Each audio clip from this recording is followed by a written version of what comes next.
The probability that we're seeing the truth of reality is zero. Everything that I'm perceiving with my senses in three-dimensional reality is fooling me into the illusion of separation. Time is the separation between 2 points of consciousness, so you could actually shorten the distance between the thought of what you want and the experience of having it. Wow. One of the most sought-after speakers in the world. New York Times best-selling author. A pioneer in emerging science and spirituality. Dr. Joe Dispenza. Please give a warm welcome to Dr. Joe Dispenza. They tell me I'm going to be paralyzed either way, so why don't I roll the dice, right, and just take a chance? There's an intelligence that's giving me life, okay? It's a consciousness. It must be aware of me. And you essentially had a pact with consciousness, God, the universe, and said, if I'm healed, I will commit my life to this. I was educated. I knew a lot about the spine. I'm talking to orthopedic surgeons that are telling me, you're never going to walk again. There's energy for miracles. We see them all the time. There's energy for healing. We see it all the time. There's energy for the mystical. We see it all the time. Yeah. And you collapse time and space. And when you do that, then the synchronicities, serendipities, the coincidences, the opportunities start to prove to you that you're actually the creator of your life instead of the victim of your life. If your vision is to be wealthy, if your vision is to be in love, if your vision is to be, I don't know, whatever it is, to have a mystical experience, and you're here, I tell my kids this from the time they were little. I'm so excited about this episode with Dr. Joe Dispenza. He is one of our biggest guests of all time with over 55 million views on our videos. So if you like this, make sure to share it with one friend and leave a like or a comment below. Also, big announcement, Dr. Joe is a keynote speaker at this year's Summit of Greatness in Los Angeles in September. Make sure you get your tickets. The link is below, or you can go to summitofgreatness.com to see Dr. Joe live.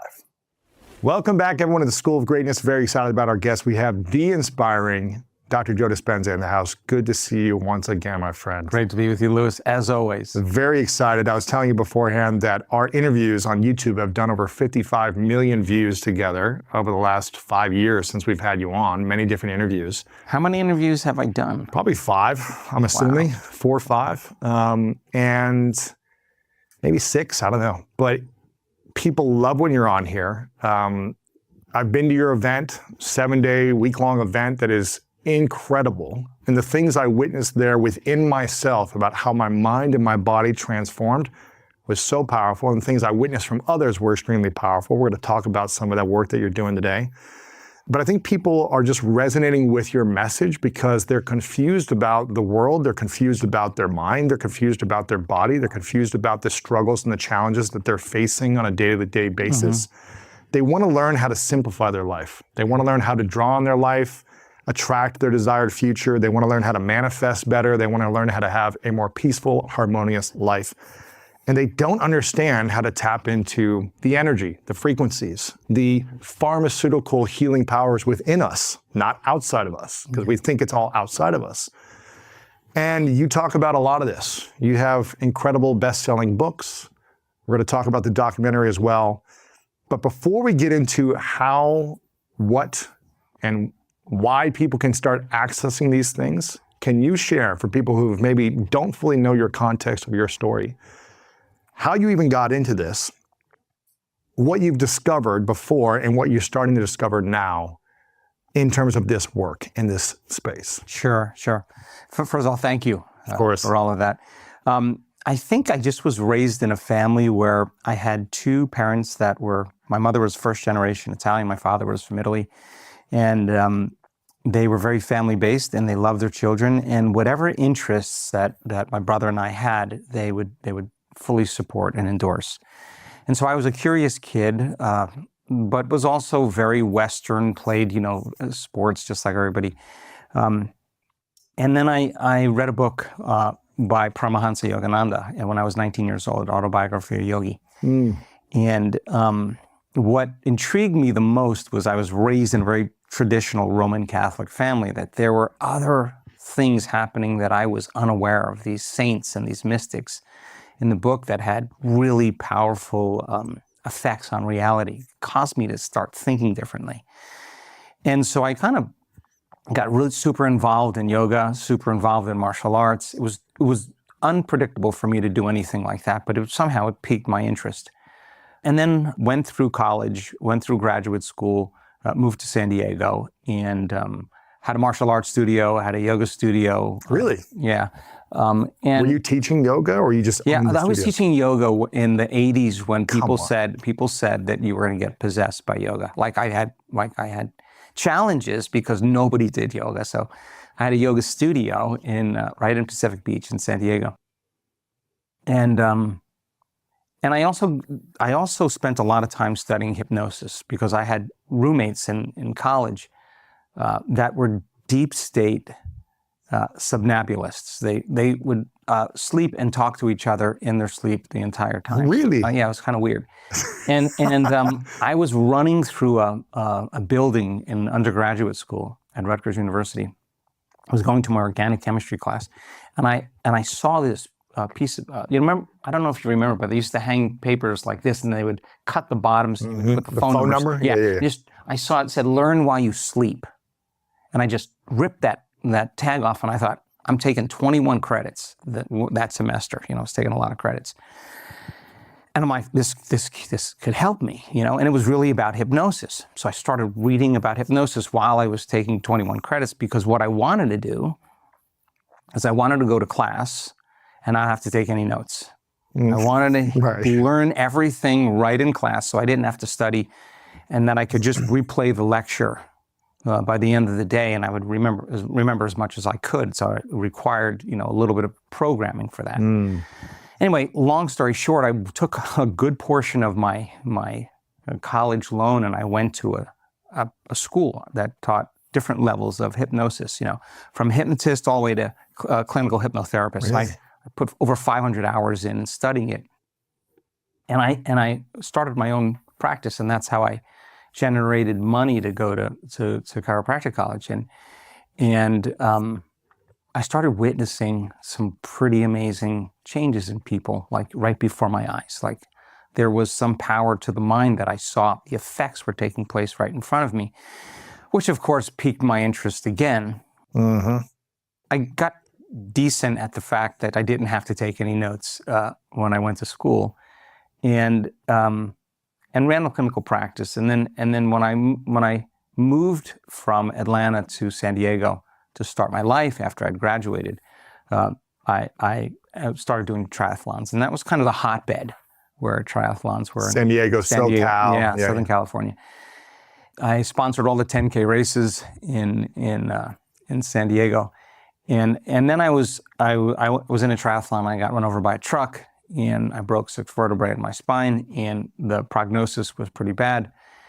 How old are you at this time now? I was probably 24 years old. It was 1986, 24, 23 years old. And the typical surgical procedure for something like that is pretty radical. And I've talked about this on your show, but they wanted to put long rods in my spine, the length of my spine pretty much, because the 6 vertebrae were right in the middle of my spine, T8, T9, T10, T11, T12, and L1. And the top one had broken more than 60%, compressed more than 60%, and the neural arch was broken like a pretzel, So anyway, you drill the rods in, and it cantilevers the spine, the spinal column off the spinal cord.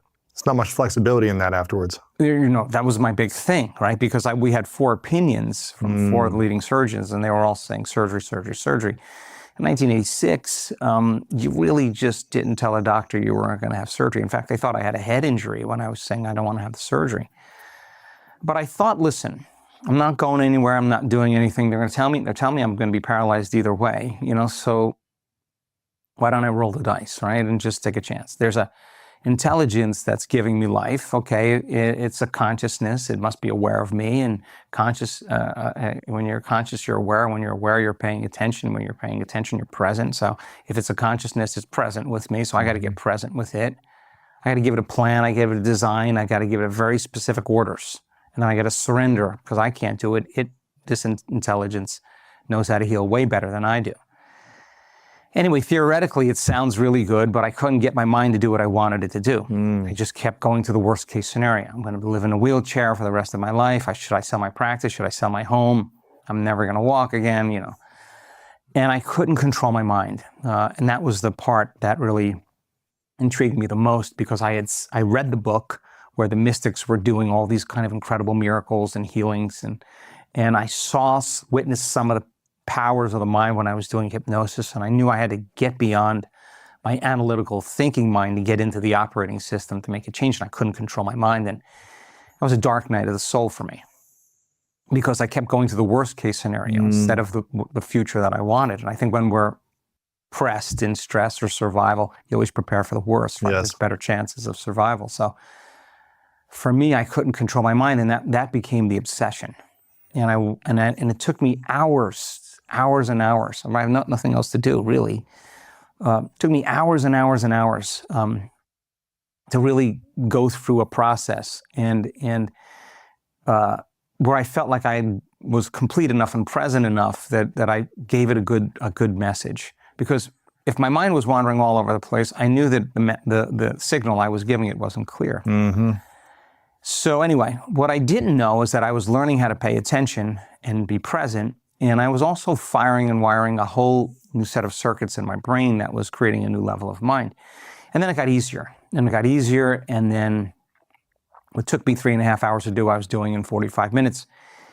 And then the outcomes started to produce changes in my body, sensory motor changes, pain levels in my back, everything was changing. I knew right in that moment that whatever I was doing inside of me was producing an effect outside of me. In other words, I was causing an effect. You weren't taking in pills or medication? No.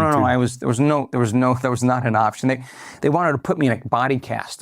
They came and fitted me for this full cast. Man. And they told me I had to wear it for a year. Anyway, long story short, it worked. And I was back on my feet in 12 weeks. 10 weeks, I was back in my life in 12 weeks doing everything I was doing before. And during that time, I just said, look, if I said to this intelligence, if I'm ever able to walk again, I'll spend the rest of my life. I promise studying the mind-body connection and mind over matter. And kind of, for the most part, I've been doing that ever since. So anyway, you're 23, 24 this time. 24, yeah. And you essentially had a pact with consciousness, God, the universe, and said, if I'm healed, I will commit my life to this. If this works, because I was educated, I knew a lot about the spine, and I'm talking to orthopedic surgeons that are telling me you're never going to walk again. And I'm talking to orthopedic surgeons that are telling me, you don't have much flexibility in your spine. And I'm thinking, you may not have any flexibility in your spine, but I have a whole lot more flexibility than you do, right? And so I had to weigh what I knew against what I didn't know. And I think that's really that moment. That's a dark night of the soul, right? Because you can't ask anybody their opinion because they're not you, and nobody gets you but you, because you're the one that has to make the choice, right? So I had a lot of sleepless nights, a lot of lonely nights, and when I started noticing those changes, then my belief in what I was doing was just amplified by tenfold. In other words, I wasn't dreading doing it any longer. I was looking forward to doing it because I knew something was changing. All I needed was one thing. Just notice. As soon as I noticed that one thing changed, I'm like, okay, whatever I'm doing is starting to work. Now I had more ambition, more passion, more presence, more clarity, more intention. More creativity, and I was able to control my mind a lot better. So when I got back on my feet, I was like a different person. I mean, the homes and the cars and the money and all that stuff, it just wasn't as important to me any longer because I was like on my feet again. Like I just wanted to sit at the table with my buddies and have dinner. I just wanted to take a shower. I wanted to use the toilet. Like I wanted to watch the sunset. I mean, I wasn't taking anything for granted. Like if I duffed a shot on a golf course, I'd be like, who the hell cares? I was just different. And I couldn't go back to my same life any longer because I was not the same guy. I'd been initiated in a lot of ways. And I was taking information that was kind of theoretical and philosophical and really just speculating on, is it possible, right? And I just, when I produced those effects, I thought, oh my God, I can't go back to my life any longer. I'm a different person. So I moved to the Pacific Northwest. And I wondered for the longest time what happened to me. Like what exactly, if it happened, how did that happen? So there were no traditional textbooks that were talking about any of this. And I used to go to the University of Washington Library and sit there for hours trying to find information that would at least tell me, like, how it's possible that I could get vertebral height back after a compression fracture. Like, how is that possible? What is, if bones are made of proteins, how were genes signaled? If I changed my mind, how did I change my mind? If my mind did affect my body, how did my mind affect my body? And if I have to pay attention in order to do that, what is the process of paying attention? So I'd sold everything, and I bought a ranch, raised my kids out in the country, drank water out of the ground, had our gardens. It was just kind of a cool time. And I had a lot of time on my hands to think, a lot of time. So I was investigating all these ideas, and I couldn't find it in the traditional models. I found it more in neuroplasticity and neuroendocrinology and psychoneuroimmunology, the mind-body connection, epigenetics, what's that? Electromagnetism, quantum.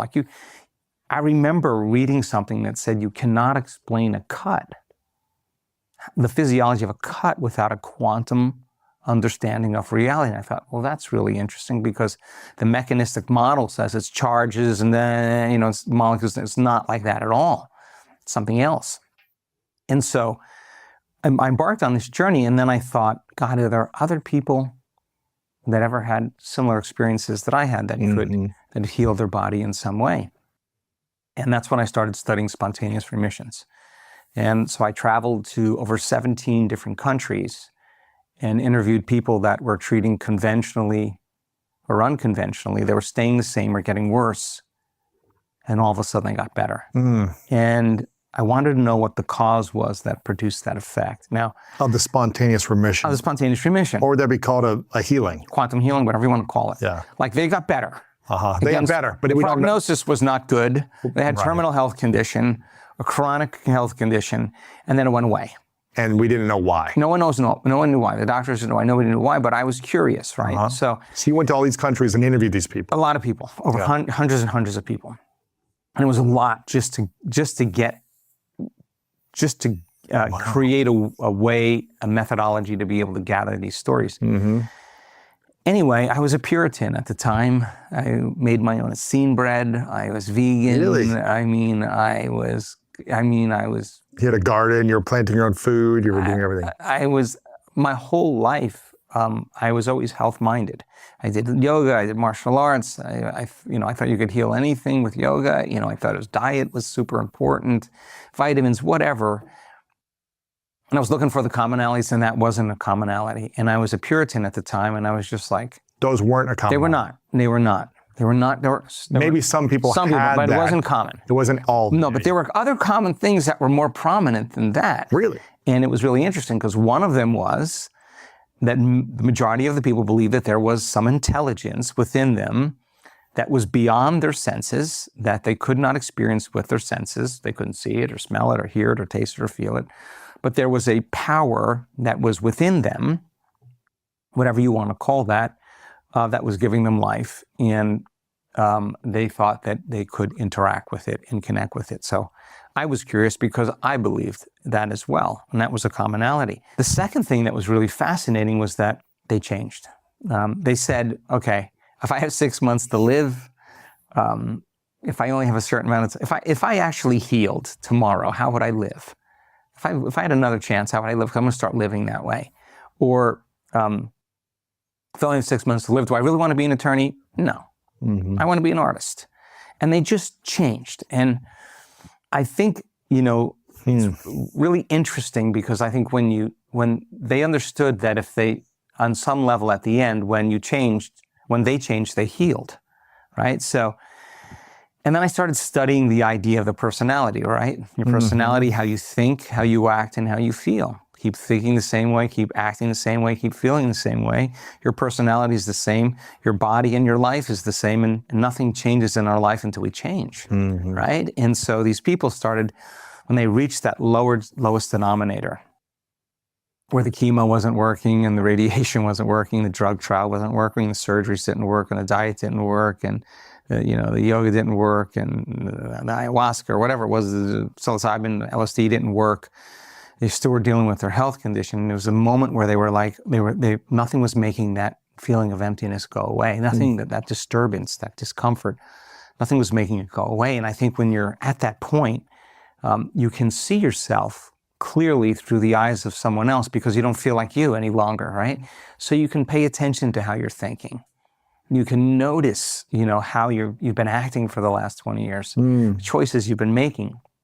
And you can look at the feelings that you've been feeling your entire life. And I think that is the moment we become conscious of our unconscious self, which is, for the most part, programmed to be 95% of who we are in terms of our attitudes, our beliefs, our perceptions, our unconscious habits and behaviors, and our kind of redundant and automatic emotional responses, right? So 95% is subconscious, right? So the first step is becoming conscious of the unconscious self, and that's not comfortable because you got to light a match in a dark place and you got to come up against yourself, right? And so on some level, they broke the habit of being themselves, and they realized that the emotions that they were living by really weren't loving to them. The anger, the resentment, they were just like, I can't hold on to this any longer. And I think the stronger the emotion we feel towards some past event or some circumstance in our life, the more we pay attention to it, right? And where you place your attention is where you place your energy. And you're managing your attention and energy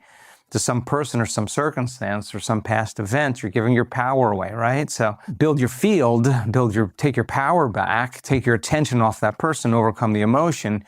You free your body from the past because the emotion really is just a record of the past. So I saw that the majority of the emotions that these people were living by, that they changed, were the emotions that were derived from the hormones of stress. And when you're living in stress, you're living in survival and anger and aggression and hatred and jealousy and envy and insecurity and fear and anxiety and worry and vigilance and hopelessness and powerlessness and guilt and shame and unworthiness. Entitlement, importance, control, competition, they're all derived really and driven by these hormones of stress. And so turns out that it's really hard to stop feeling those emotions because they're like an addiction. The arousal that's created from living in that emergency state consumes an enormous amount of the body's energy for some threat or some danger in the outer environment. And there's no energy in the inner environment for growth and repair, and the long-term effects of living in survival. And remember, stress is when your brain and body are knocked out of homeostasis. It's knocked out of balance. So the long-term effects of living in that chronic state of stress, the body's constantly in imbalance, and that imbalance becomes a new balance. Now the person's headed for disease because no organism can live in survival or emergency for an extended period of time. It'll consume all of its energy. There's no vital force for growth and repair, for long-term building projects. So I started really studying what stress does. And you could have the perfect diet and take all the vitamins and all the peptides and time it all. And you can do, high intensity training and fasting and yoga and massage and chiropractic and acupuncture. But if you're living in constant fear emotionally, and you're thinking about your problems, and your thought about your problems is turning on the same stress response as if you're being chased by a lion, or your reaction to a coworker is producing the same chemical change as if there were some threat in your environment. What was once very adaptive becomes very maladaptive, because turning on that stress response and never giving the body a chance to turn it off, to bring it back into balance, is disease. So I discovered that people get addicted to the rush of these chemicals, and they use the problems and conditions in their life to reaffirm their addiction to that emotion. And on some level, they become addicted to the life they don't even like, and that's why it's really hard to change. Because when you break an addiction, you go through cravings. And the addiction is when the body has been conditioned to be the mind, and it's looking for its familiar chemistry, for an arousal that takes away the whatever it is the person's feeling in terms of emptiness or whatever. So I got fascinated because if you can turn on the stress response just by thought alone, and the long-term effects downregulate genes and create disease, and our thoughts can make us sick. And I was like, oh my God, these people realized innately that when they forgave, what is forgiveness? When I discovered it was just overcoming the emotion. You just finish the emotion, and now you have wisdom, because the memory without the emotional charge is called wisdom. And when you overcome the emotion, you no longer have your attention on that person or problem, and it's all okay, right? So free the body from the chains of the past, and it can become renewed again. And so it was very interesting to see that many of these people, without knowing it or not, stopped signaling the same genes in the same way when they overcame that emotional state. They were like, I hate my job.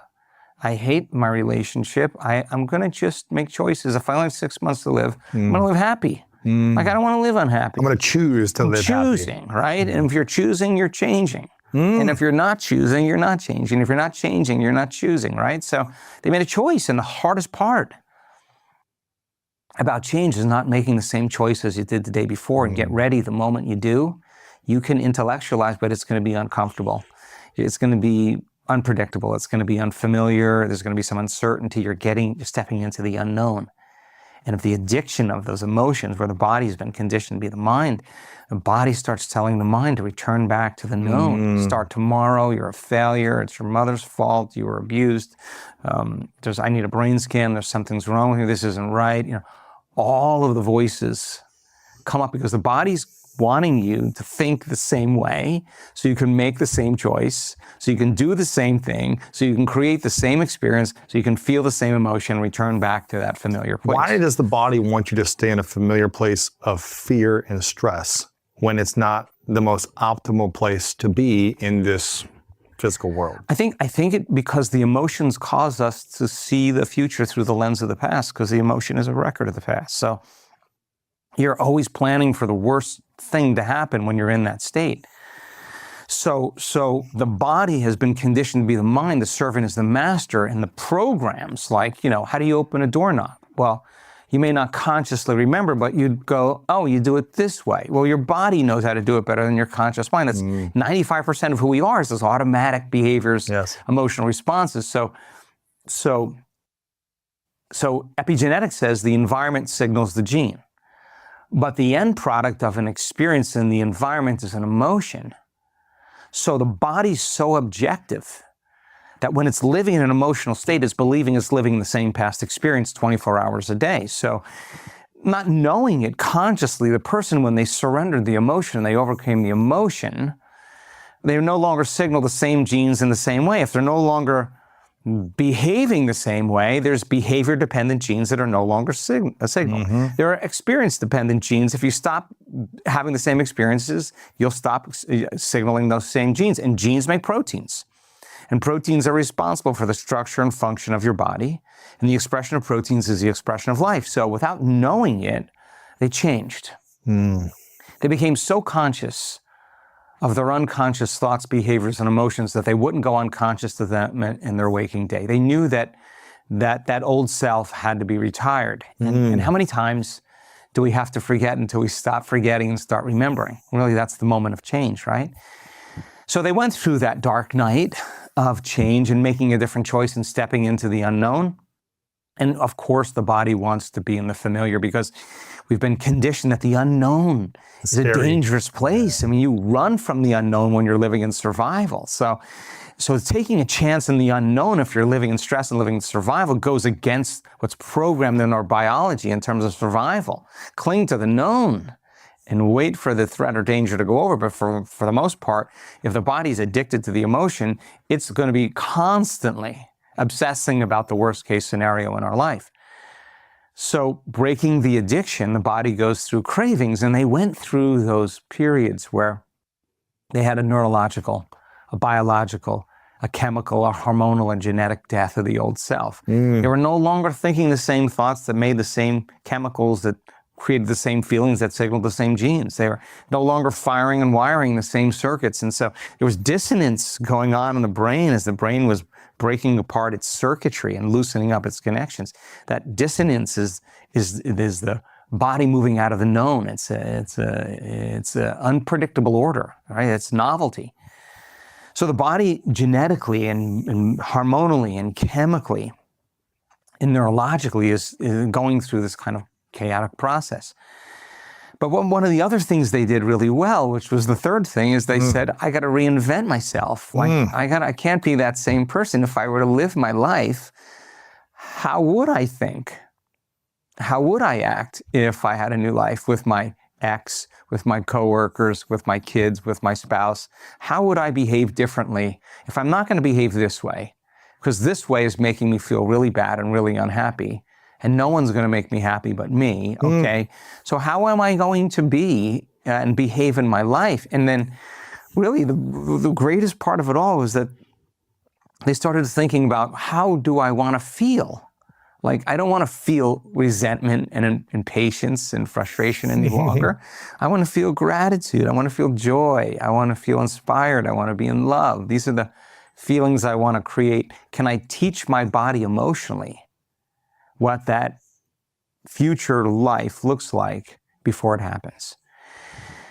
And this was where it got really exciting for me, because they weren't visualizing their disease going away. They weren't doing their inward work to heal. They were doing their inward work to change. And when they changed, they healed, right? Interesting. So if a belief is just a thought you keep thinking over and over again until it's hardwired in your brain's automatic, right? So their belief is that they can't heal. Could I install a new belief, and can I keep remembering that belief and keep firing and wiring? And if I keep firing and wiring, I'm going to install the hardware. If I keep doing it over and over again, after I'm firing and wiring new circuits and I have the hardware, well, the circuits fire easier the more I do it and become more like a software program. Could that be the new belief, the new voice in my head that says I can heal? Do I want to believe this or I want to believe this, right? So with intention and with attention, they kept reminding themselves what they did want to believe. In other words, they kept remembering to think that way. And if you keep doing it over and over again, of course, that's a belief. So What do you, before you go on there, what do you think is the belief that holds most people back in the world? Their belief in themselves. I mean, Their lack of belief, or the lack of belief in themselves. I mean, for you to truly believe in possibility, a new possibility, you better believe in yourself. And if you're going to believe in yourself, if you believe in yourself, you got to believe in a new possibility. You can't do one without the other. So again, going from the old self to the new self and changing that belief, you come up against that belief that says you can, it's too hard, you'll never change, nobody else has done this, whatever it is, right? I've heard you say many times at your retreats, but also on here before, that your personal or your personality is your personal reality. Right. I think that's what you've said. Yeah. And so if I'm getting that right, your personality is your personal reality. And if your belief in self is limiting or limited and a lower frequency or doubting constantly, then that's going to become your personal reality, it sounds like. Yeah, you'll have a lot of reasons to doubt in your life. And that's just it's a self-reflective universe. Right. But when they truly were, this is where we still see this currently today. It's not just doing it with your eyes closed. It's doing it with your eyes open, right? So then when they started saying, how am I going to be in my new life? And they started rehearsing in their mind, planning their behaviors, right? Still got to live it. Yeah. So, but them closing their eyes and saying, what would greatness look like today? What would love do today? How can I respond or act differently around this situation so that it's loving to me?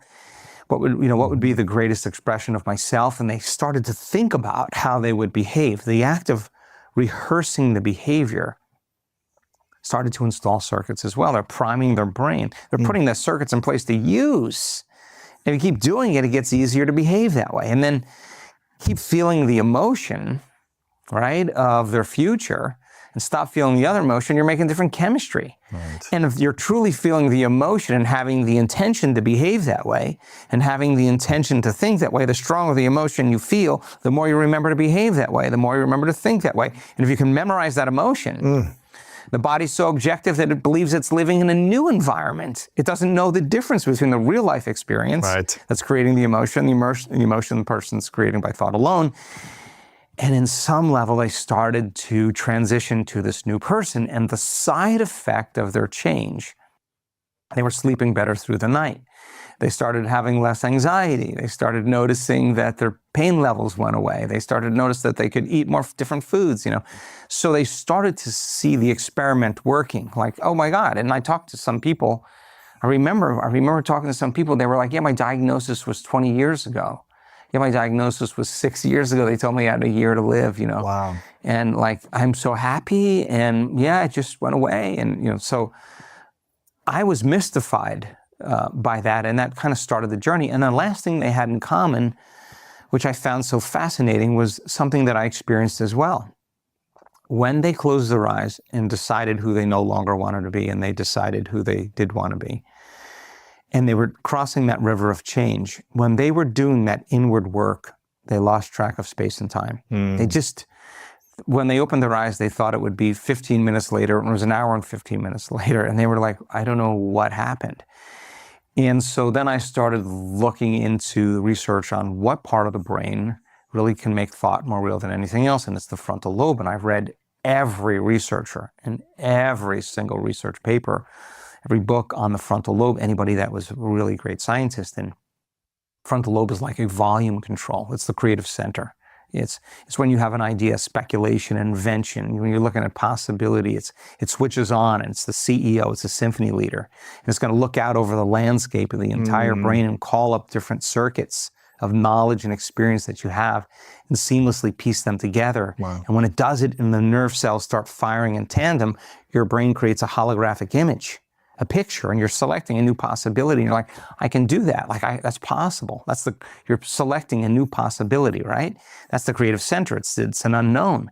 And for the passionate person, that thought in their mind literally becomes the experience, and the end product of the experience is the emotion. So the person who's seeing that future and all of a sudden feels the empowerment, the success, the abundance, the gratitude from the healing, it's that thought and that feeling, it's that image and that emotion, it's that stimulus and that response that's conditioning the body to emotionally be in the future. Now think about this. If you're feeling the feelings of your future as if it's already happened, if your body is feeling the emotion of your future like it's already happened, you won't be looking for it. You only look for it when you feel like it hasn't happened. When it's already happened, you're no longer looking for it, which means you're no longer separate. And that's when people started having really powerful changes. So I started studying the frontal lobe, and the frontal lobe is like a volume control.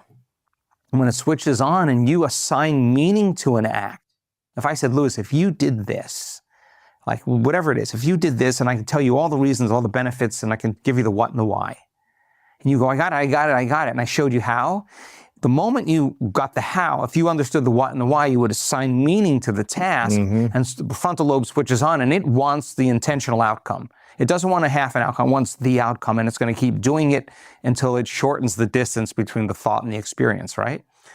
So somehow, this frontal lobe would switch on and lower the volume, the circuits in the brain that cause you to process your body, to feel your body, to be aware of anything in your environment and what your environment made of, objects and people and bodies and things and places, and not be thinking about the future or the past. You're so locked in the present moment that space and time somehow change. And their inner world becomes more real than their outer world. And it was fascinating because when they came back on some level, they felt differently.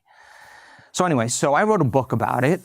Called Evolve Your Brain, The Science of Changing Your Mind, in a very heady, very academic. And I think when you write your first book, you write to your biggest critics, right?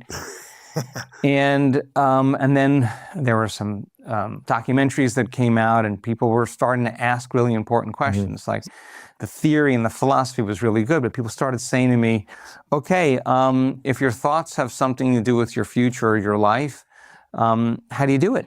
Like, how do you do it? And then the second question was, if my personality creates my personal reality and I got to change my personality to change my personal reality, why is it so hard to change? I mean, if most people try to create a new personal reality as the same personality, it doesn't work. So now how do I change so my life changes? And I thought, what a great question. And I saw that it wasn't as easy to change as we think, right? Right. You could say on Monday morning you're going to stop cursing and stop complaining. Good luck. And then by 3 o'clock in the afternoon, you're unconscious. Son of a- You've been defaulted back to the old self, right? And that's that. How many times do I have to forget and go unconscious till I stop forgetting and start remembering?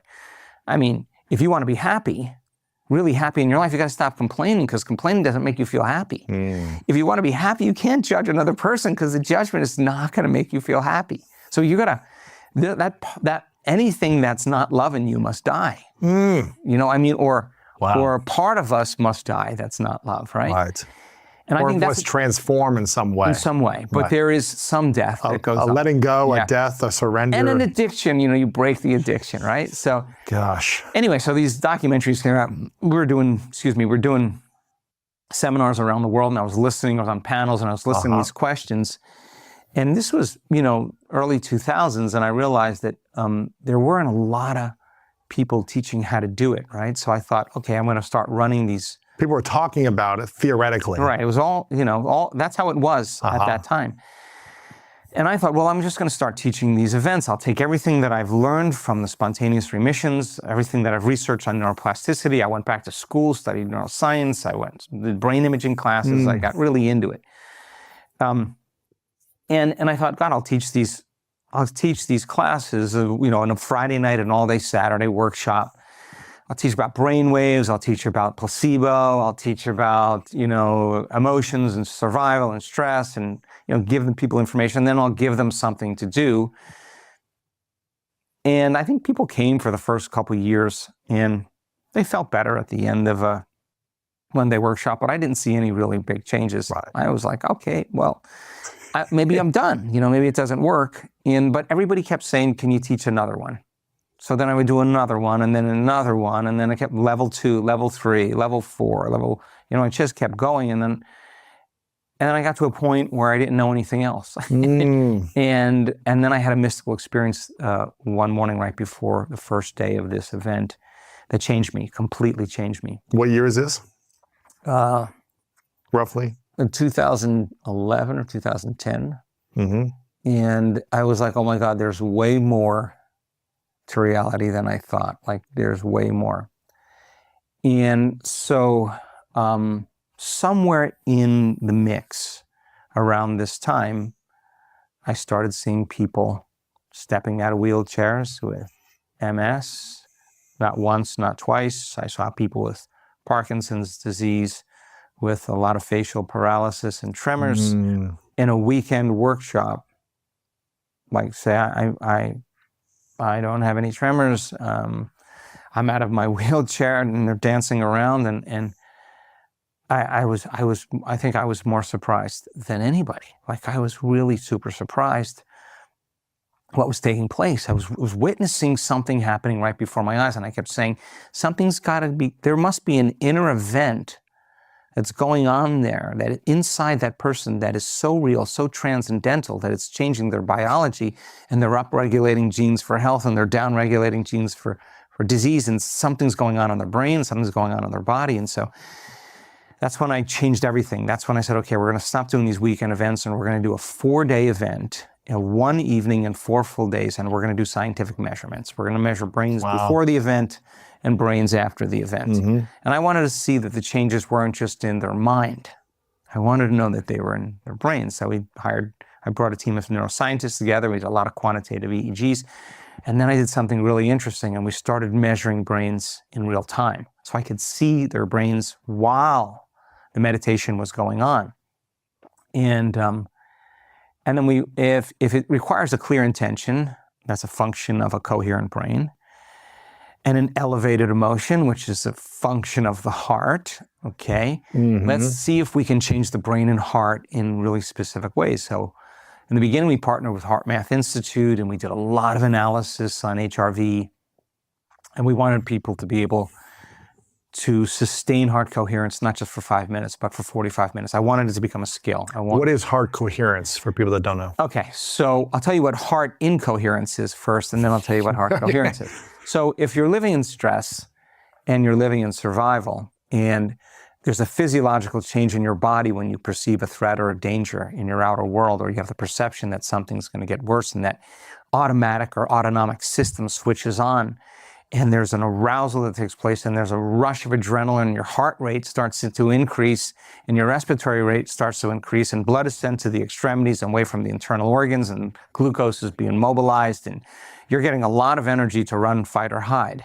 But let's just say that you're on a Zoom call, and you're reacting to a coworker in the same way you would fight off a predator. And your heart is beating, but you're not exerting yourself, so the heart starts beating against a closed system. It's like pumping against restricted system. Your body's not moving. Right, and so you're not using that energy. Not transforming the right. energy. Yeah. You're sitting there, you're stepping on the gas and the brake at the same time. Ooh.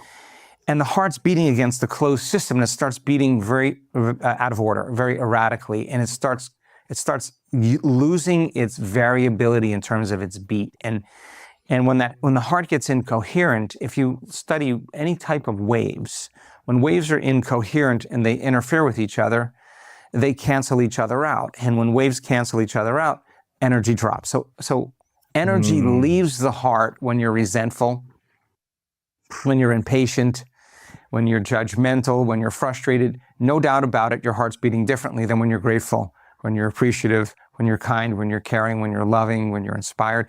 The heart is moving out of survival, and we discovered that the heart is the creative center. And when energy moves into the heart, and you're breathing and you're converting your body out of that fight or flight nervous system, that sympathetic system, if you can convert it into the parasympathetic system, that nervous system of relaxation, the heart can come out.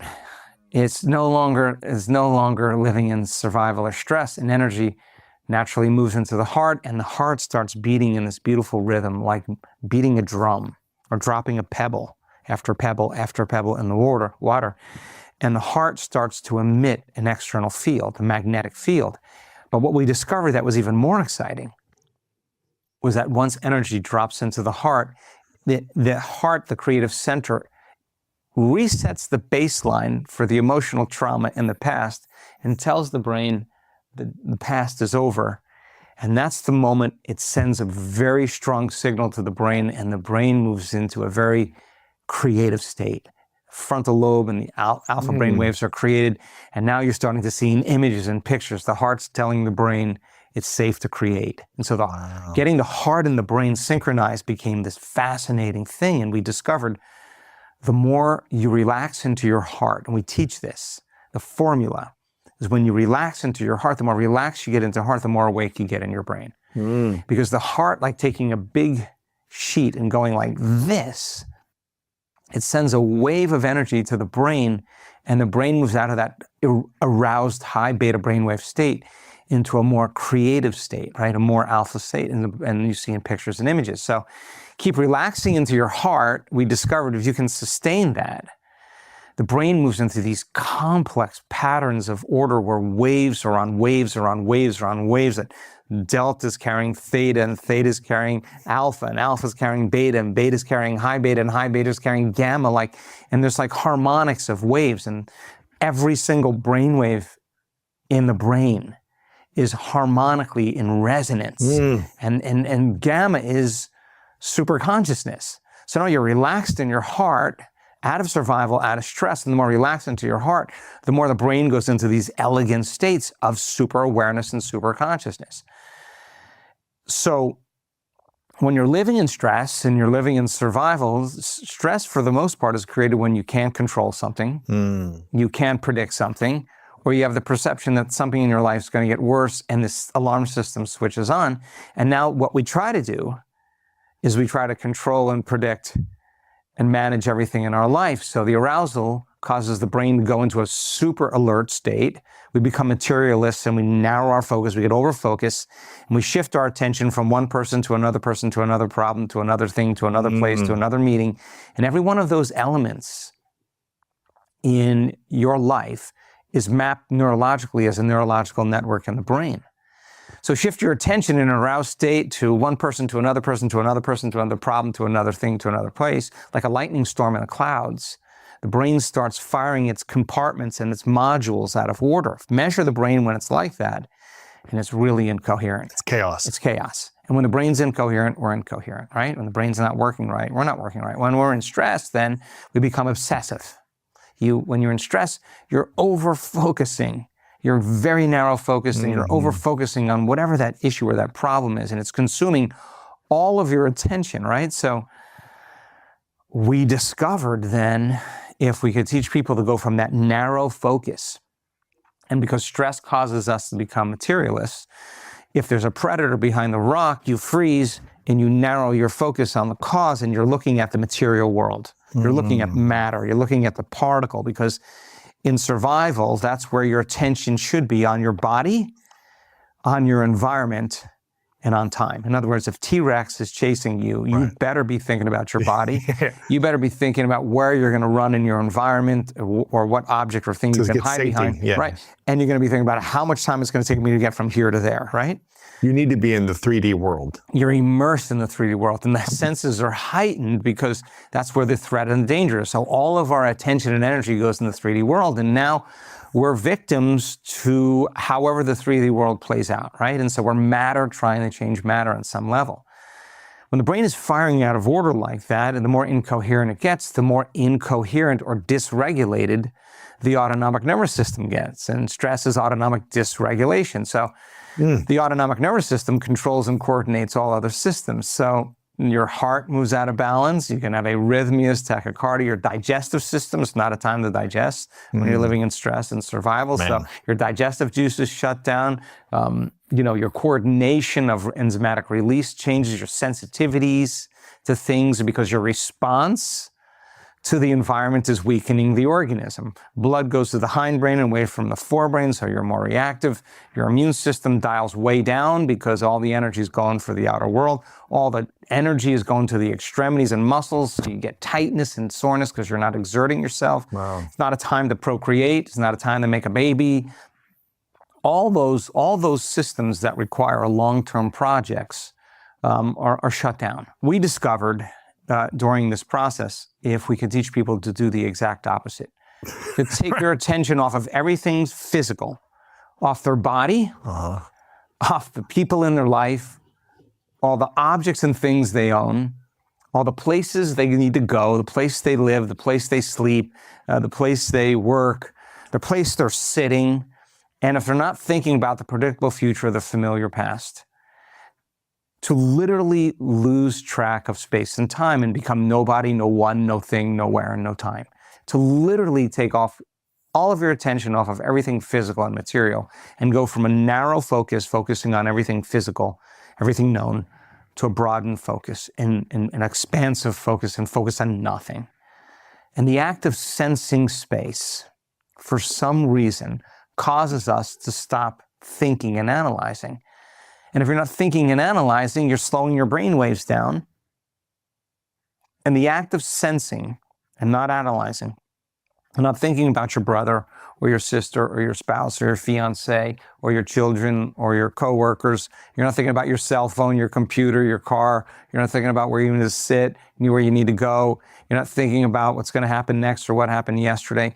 There's this elegant moment where when you go from a somebody to a nobody, when you go from a someone to a no one, from something to nothing, from somewhere to nowhere, from sometime to nowhere, that's the moment you become pure consciousness, and that's the eye of the needle. And that's when you're no longer aware of the three-dimensional world because you have no attention on it.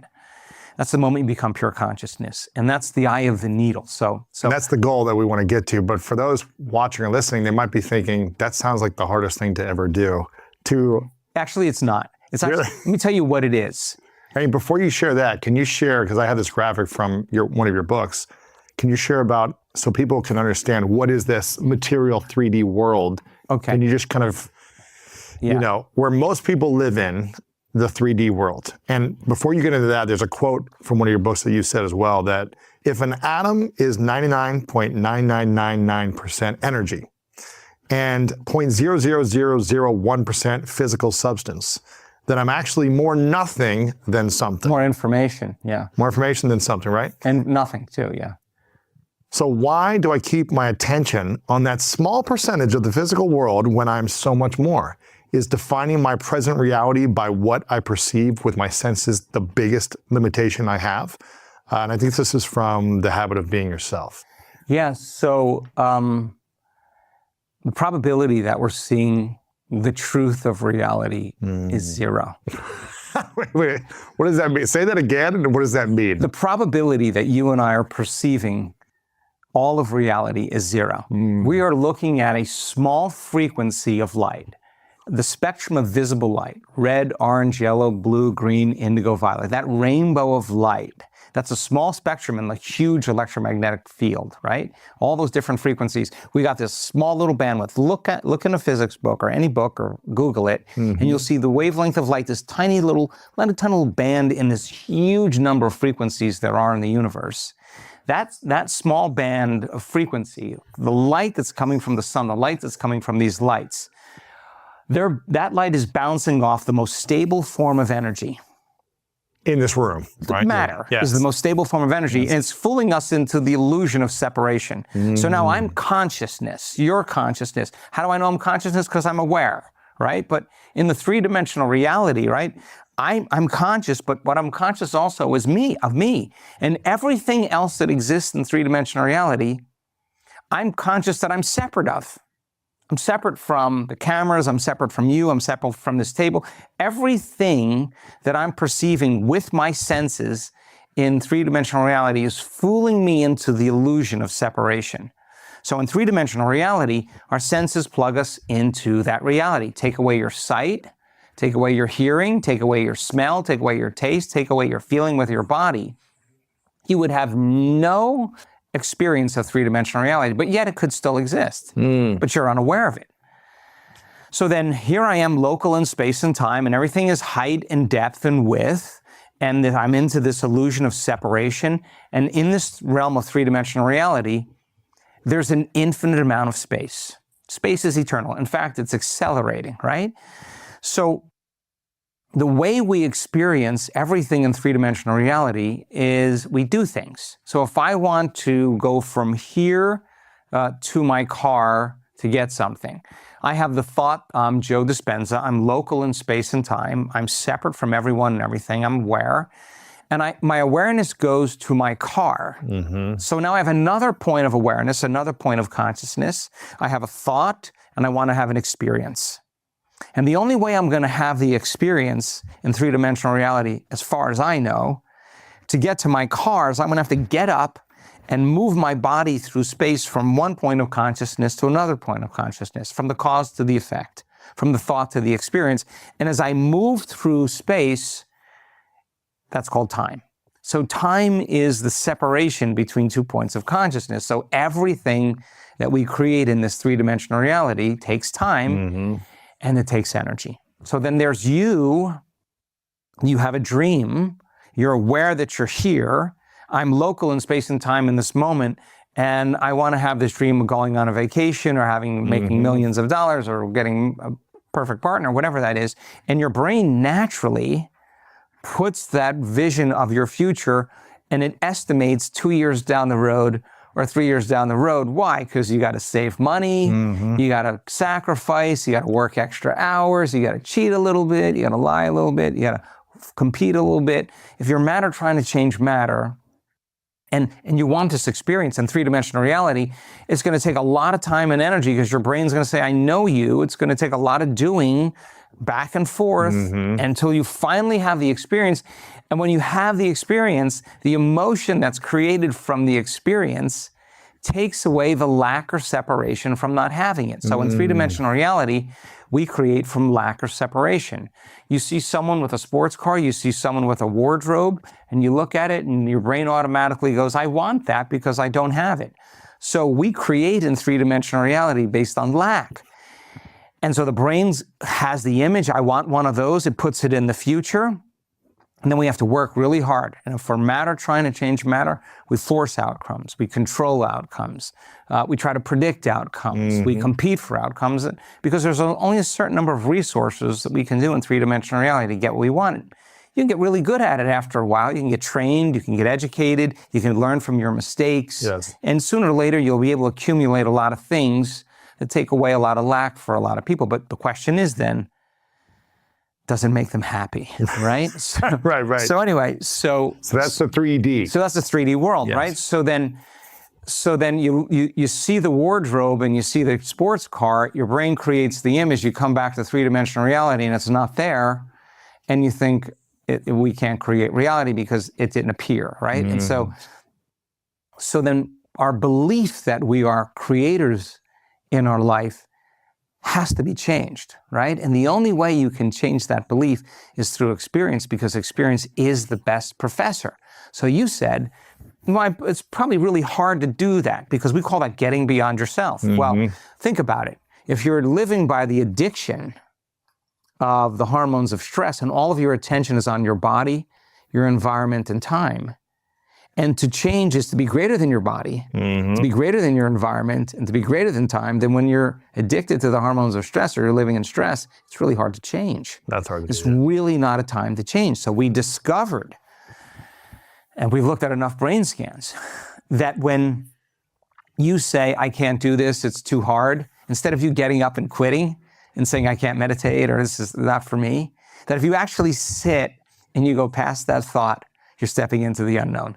If you catch yourself wandering to your cell phone or to your social media page or what your pet is doing or your spouse is doing, catch yourself, and you catch yourself doing that, going unconscious, and return back to the present moment, you'll get really good at catching yourself from going unconscious, and you'll start getting really conscious. And that you're bringing your attention back into the present moment, and that laboring for the present moment is the unknown. And so you teach a person how to do that, and sooner or later they get good at it. So when we were doing the events, and we were doing these 4-day events, we started measuring gene expression. We saw that people can change their gene expressions in 4 days. All good genes, for antioxidants, for stem cells, for immune regulation, for neurogenesis. We saw that they can lengthen their telomeres, they're change their biological age if they practice the work for 60 days. We saw that the majority of people at the end of 7 days, their brain was working better. We saw an enormous amount of change in anxiety and depression. How could you be anxious if you're not trying to predict the future anymore and you've mastered the moment, right? And so people were thinking that they were doing their meditations wrong when their mind wandered, but they're actually doing it right, because that's the process of being able to stay conscious and not go unconscious. Come back to Right. it. Yeah. We also discovered if I push a person past the point where they normally stop, where they say, I'm done, that's their comfort. Yeah. If I take them past that point, that's when the brain changes the most. That's when they have their biggest changes. When they break through discomfort. When they get to the point where they're uncomfortable, and instead of giving up and saying this is too uncomfortable, I can't meditate, if I give them something to do while they're doing that, and they can reorganize that dissonance and create coherence in their brain and heart, that free energy that's been created by keep lowering the volume to the emotion and taking the attention off the person. Your body wants to get up and do something and go, and you watch it wanting to be programmed to get up, and you bring it back to the present moment. You're training the animal, right? You're training the animal self, right? Yeah. And that's overcoming the body. And it takes an enormous amount of energy, an enormous amount of awareness to do it. And yet, like training any animal, sooner or later, when the body realizes it's no longer the mind, it surrenders. Yes. When that occurs, there's a huge liberation of energy, and energy naturally moves right into the heart. The body can relax into the unknown. The familiar past, when people are living by the same emotions every day, because they're recalling a memory from their past and they feel the emotion associated with it, they're in the familiar past. If they're predicting the future and thinking about all the people they have to see and the places they have to go and the things they have to do at the exact same time, that predictable future is the known, the familiar past is the known. The only place where the unknown exists is the present moment. So if the unknown is a scary place because it's been built into our biology, and you got to go against thousands of years of conditioning and work with your body, I'm telling you, there's a moment where the body finally surrenders. Energy moves to the heart. Once it goes to the heart like a springboard, it's released right to the brain, the heart and the brain. The heart tells the brain to create, the forebrain switches on, and now the person starts thinking, there's got to be another way, there's a new way, right? And it resets the baseline emotionally in the body to tell the body the event is over. So we started doing these 4-day events and we were getting all these great changes. And then we started seeing something really crazy happen. In the middle of a meditation, when they were broadening their awareness and taking their attention off the particle, off matter, off everything known and physical and material in their world, off the 0.0001% of reality, and broadening their focus and putting it on nothing. That vacuum energy, that void, that oneness field, that unified field, that is undivided wholeness and order. If where you place your attention is where you place your energy, and you keep reminding the person that that nothing is filled with energy and frequency carries information. We discovered something really profound. When a person is putting more attention on that and less attention on them, when they're more aware of that and less aware of them, when they're feeling it, when they're experiencing it, when they're relaxing into it, when they're becoming nothing, all of a sudden, those different compartments of the brain that were once subdivided, that were compartmentalized and modulated and incoherent, started to synchronize, started to unify. We started to see more communities of neurons and bigger real estate in the brain start firing in tandem, right? And the brain started firing collectively, the entire brain in a global sense, to a rhythm. And that's wholeness, right? And what's possible when we step into wholeness? Well, here's what happens. We discovered then that you have to convert your brain waves. You got to go from that high beta state and sensing space and opening your awareness by not thinking. The purpose of meditation is to get beyond the analytical mind. Okay, so we said, okay, you got to go from beta to alpha, but that's not enough. Alpha is getting beyond the analytical mind, and now you're in the operating system where you can rewrite a program. But can you get a person relaxed in their heart and awaken their brain so their brain goes into theta? Now in theta, the neocortex, which plugs you into three-dimensional reality through your senses, the autobiographical self, the reflection of everything known in your environment, the repository of everything you've learned and experienced in your life, that brain goes into theta, lights are out in the personality. And you're not aware of your body, your environment, and time. And in theta, the brain waves are so slow that energy moves out of the thinking brain and drops right into the limbic brain, the seat of the autonomic nervous system. Now, when you're in theta, you're in a hypnotic state. And when you're in a hypnotic state, you're suggestible to information. And suggestibility is your ability to accept the information, believe in the information, surrender to the information without analyzing whether it's the truth or not. And that's exactly what programs the autonomic nervous system to make a pharmacy of chemicals equal to the information the person is receiving. Wow. So a hypnotist puts somebody in a state, they're in theta, and they can say, act like a chicken or whatever it is. And the person takes that suggestion all the way in and it changes their behavior, right?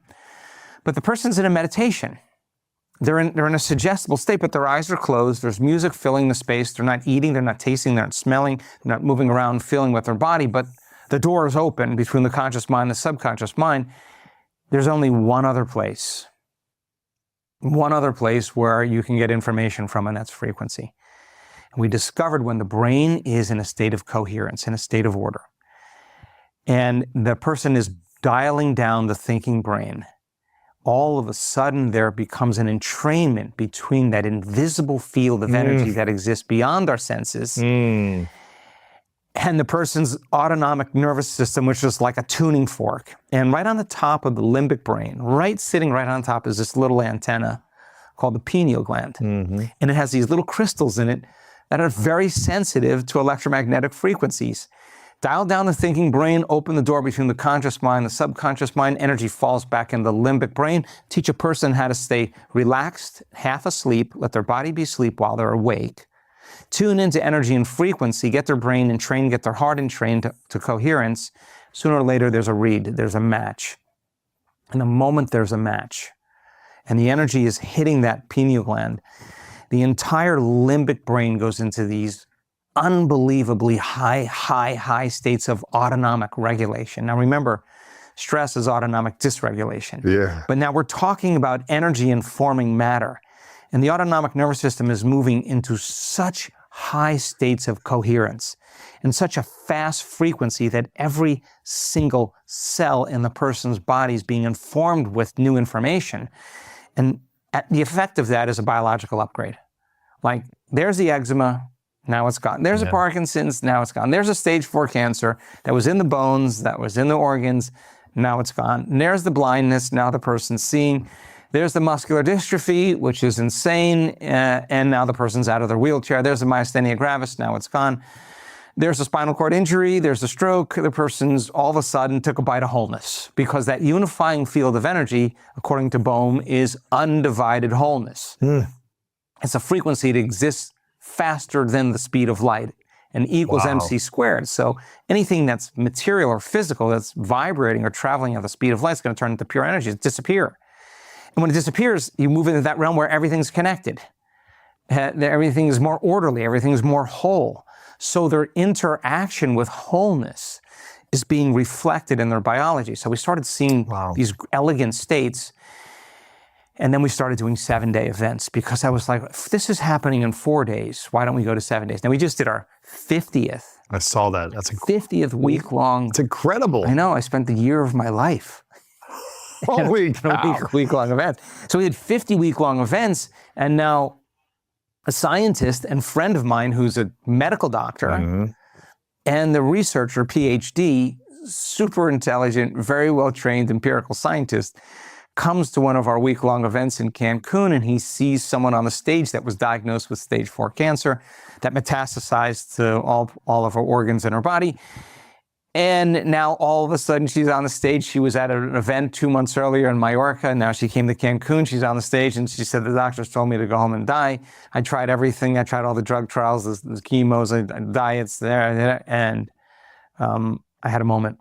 And when people make that connection, the arousal that's taking place in the nervous system is not like the arousal from stress. It's not fear. It's not pain. It's not anger or aggression. The arousal is ecstasy. Like a person has a moment where they do not have the words to describe this unfamiliar, familiar feeling. It is the most familiar, unfamiliar feeling. You forgot that you are wholeness. Like you remember, oh, I came from here. Like it's this kind of moment. And the connection is not the love you feel when you see your puppy.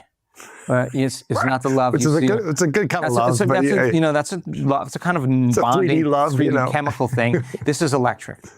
Yeah. This is like where you feel an arousal, where you're connecting to some energy or frequency, and the arousal is bliss. The arousal is pure love. It's ecstasy, and this is the moment where the person's having an inner experience that is carrying an amplitude of energy that's greater than the betrayal, the shock, the diagnosis, the abuse, the rape, whatever it was. It brings the body literally out of the past right into the present moment. And the arousal comes with a release of brain chemistry that causes the person to have a very profound transcendental inner experience where it's more real than anything they've ever experienced in their life. And experience enriches the brain.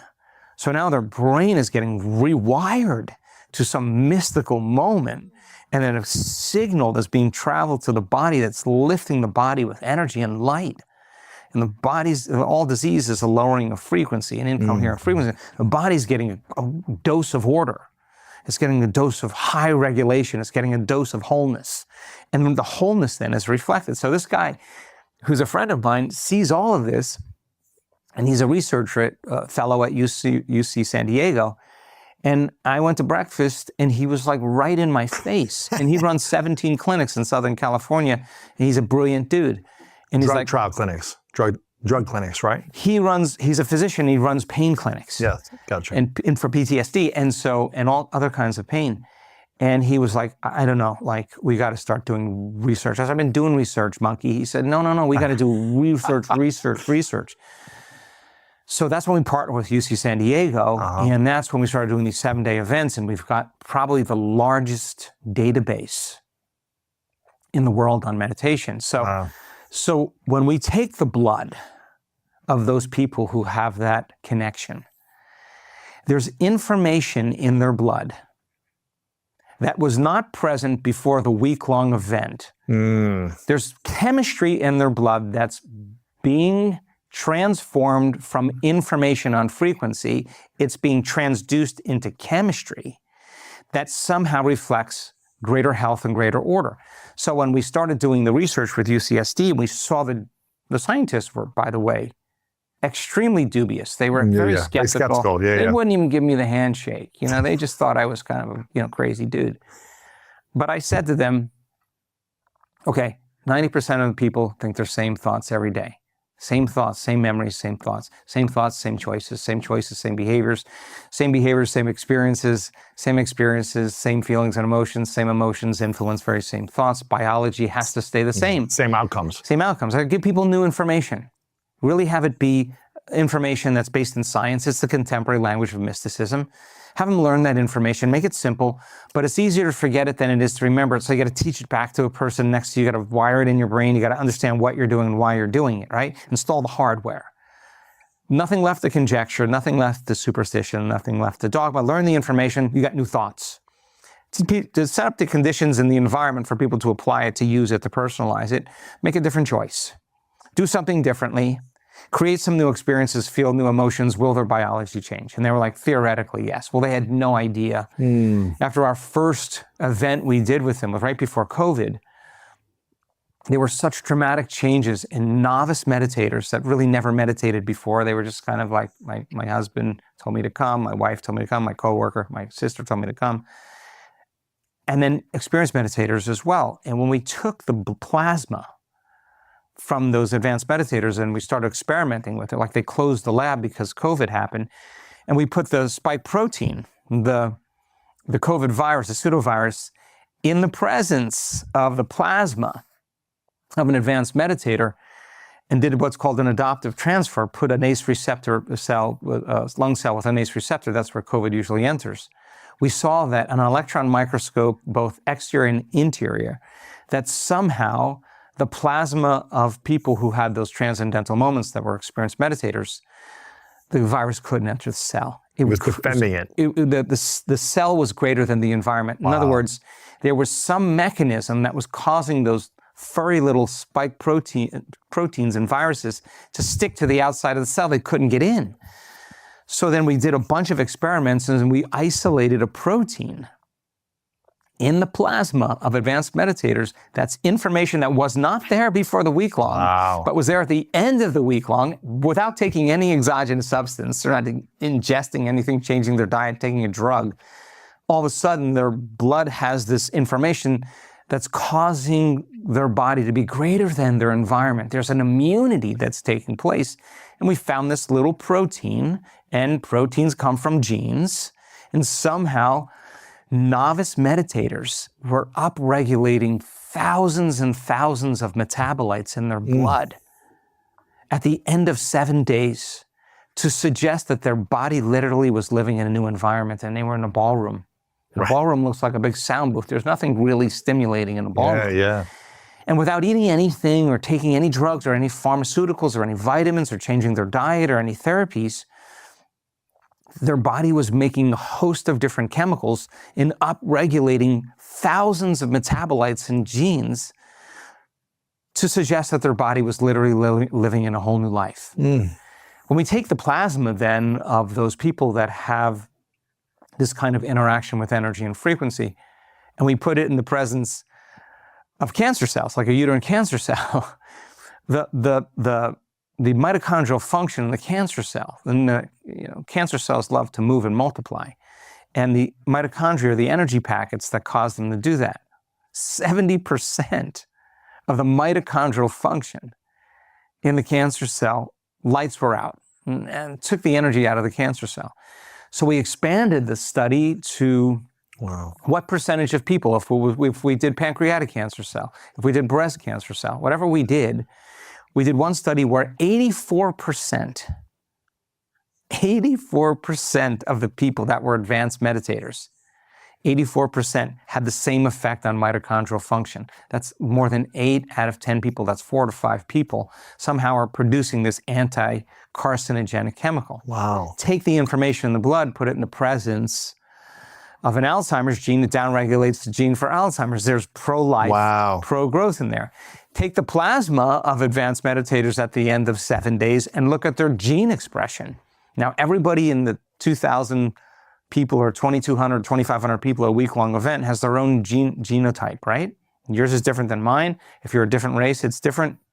Everybody has their own genotype. But at the end of 7 days, 77% of the population is expressing the same genes and making the same proteins. In other words, the flock, the herd, the tribe, right? The school, the collective. There's an emergent consciousness when people behave the same way that's evolving their biology collectively for the better, for the good.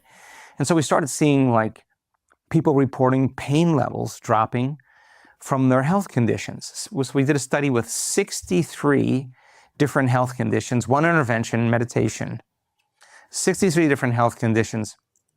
100% of people reported a change in their energy, their fatigue, and their pain levels. So then we started looking, is the body making natural pain relievers?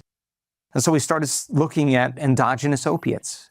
100% of the people at the end of 7 days were making their own endogenous opiates. In other words, they weren't taking morphine, they weren't taking Percocet, and yet their body was making their own endogenous chemicals that reduce pain in 63 different health conditions. There's no drug that you give for 63 different health conditions that take diseases that take away pain. So is that the mind influencing the cell, or is that the heart influencing the mind to then transmit a pain relief? What is that? Yeah, so I think there's several, great question, there's several factors involved.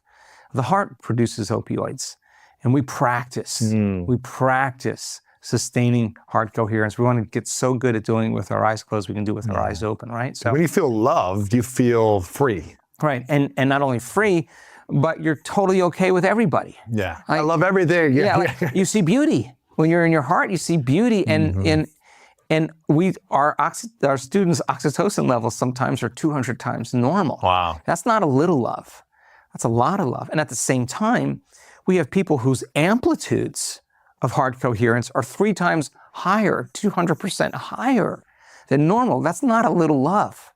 That's like your heart turning on like an engine of love. Right. Just like blood goes into the sexual organs, you know, and when they're aroused and it's engorged, that's a consciousness, that's an intention, it's got a mind.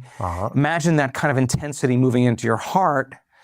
And you know, nitric oxide is released, and the blood moves into your heart, the arteries open up, and you feel this incredible amount of love, right? So there's endogenous opiates released from that when the brain is resonating in holism and resonance and coherence, and there's autonomic regulation, the body moves out of the past and the pain goes. So the side effect of all of this is natural opioids being created. We saw in our our fMRIs, we saw an area of the brain actually get larger in advanced meditators. And so we took the blood, and in the blood, there are factors in terms of information in the blood that causes nerve cells, we have the data, to go crazy and grow. Like there's factors in there that are pro-growth and pro-life. Take the plasma of a mother who's lactating, who's coming to our event, and we look at her breast milk, and we lacerate epithelial cells. And if you just lacerate epithelial cells and you let them go and you look at them 48 hours later, you may see a couple new cells growing in there. We took the breast milk of these women before they came to the week long. We put their breast milk in the presence of that laceration. Yeah, we saw some cells. There's some healing factors in the breast milk. When they went through 7 days and we put the breast milk on the lacerated cells, 48 hours of completely recovered. It's like super milk. Super milk. In other words, there's information in the milk that's pro-life. Come on. That's pro-growth. That's like amazing. Healing. Wow. And that's what's being transmitted to an infant whose mother is in an environment where she's in love. And love is wholeness, or whatever you want to call that. And so we brought in language specialists because there's a language of transformation. We're working with the University of Central Oklahoma. We got the world's leading language specialists on transformation. And we've studied hundreds of testimonials of people that have healed. and we're looking at the language that they talk about in their healing process. And we've discovered that when they have those big moments, there's a couple things that happen. They have a very strong feeling, and the first feeling they have is very somatic. And they'll say, like, it was like every atom in my body was vibrating. Yeah. I felt like my heart turned on like an engine. My heart exploded. My head blew off. I felt like my body was filled with light. Very somatic. And then the other part is very emotional. And the emotion is ineffable. Like, they don't have the language to describe whatever that was. And the reason I love this, Louis, more than anything else is because when you hit that, you stop looking for it outside of you. And you start realizing it's always been within you. And that's when the love affair begins, right? Gosh, with yourself. With yourself, with the divine. And it's always been with you. You want to hide the divine in a human being? Put it within them. They'll look everywhere else for it, right? Right. So very somatic, very emotional, and it's ineffable, but the only way that people can describe it is with metaphor.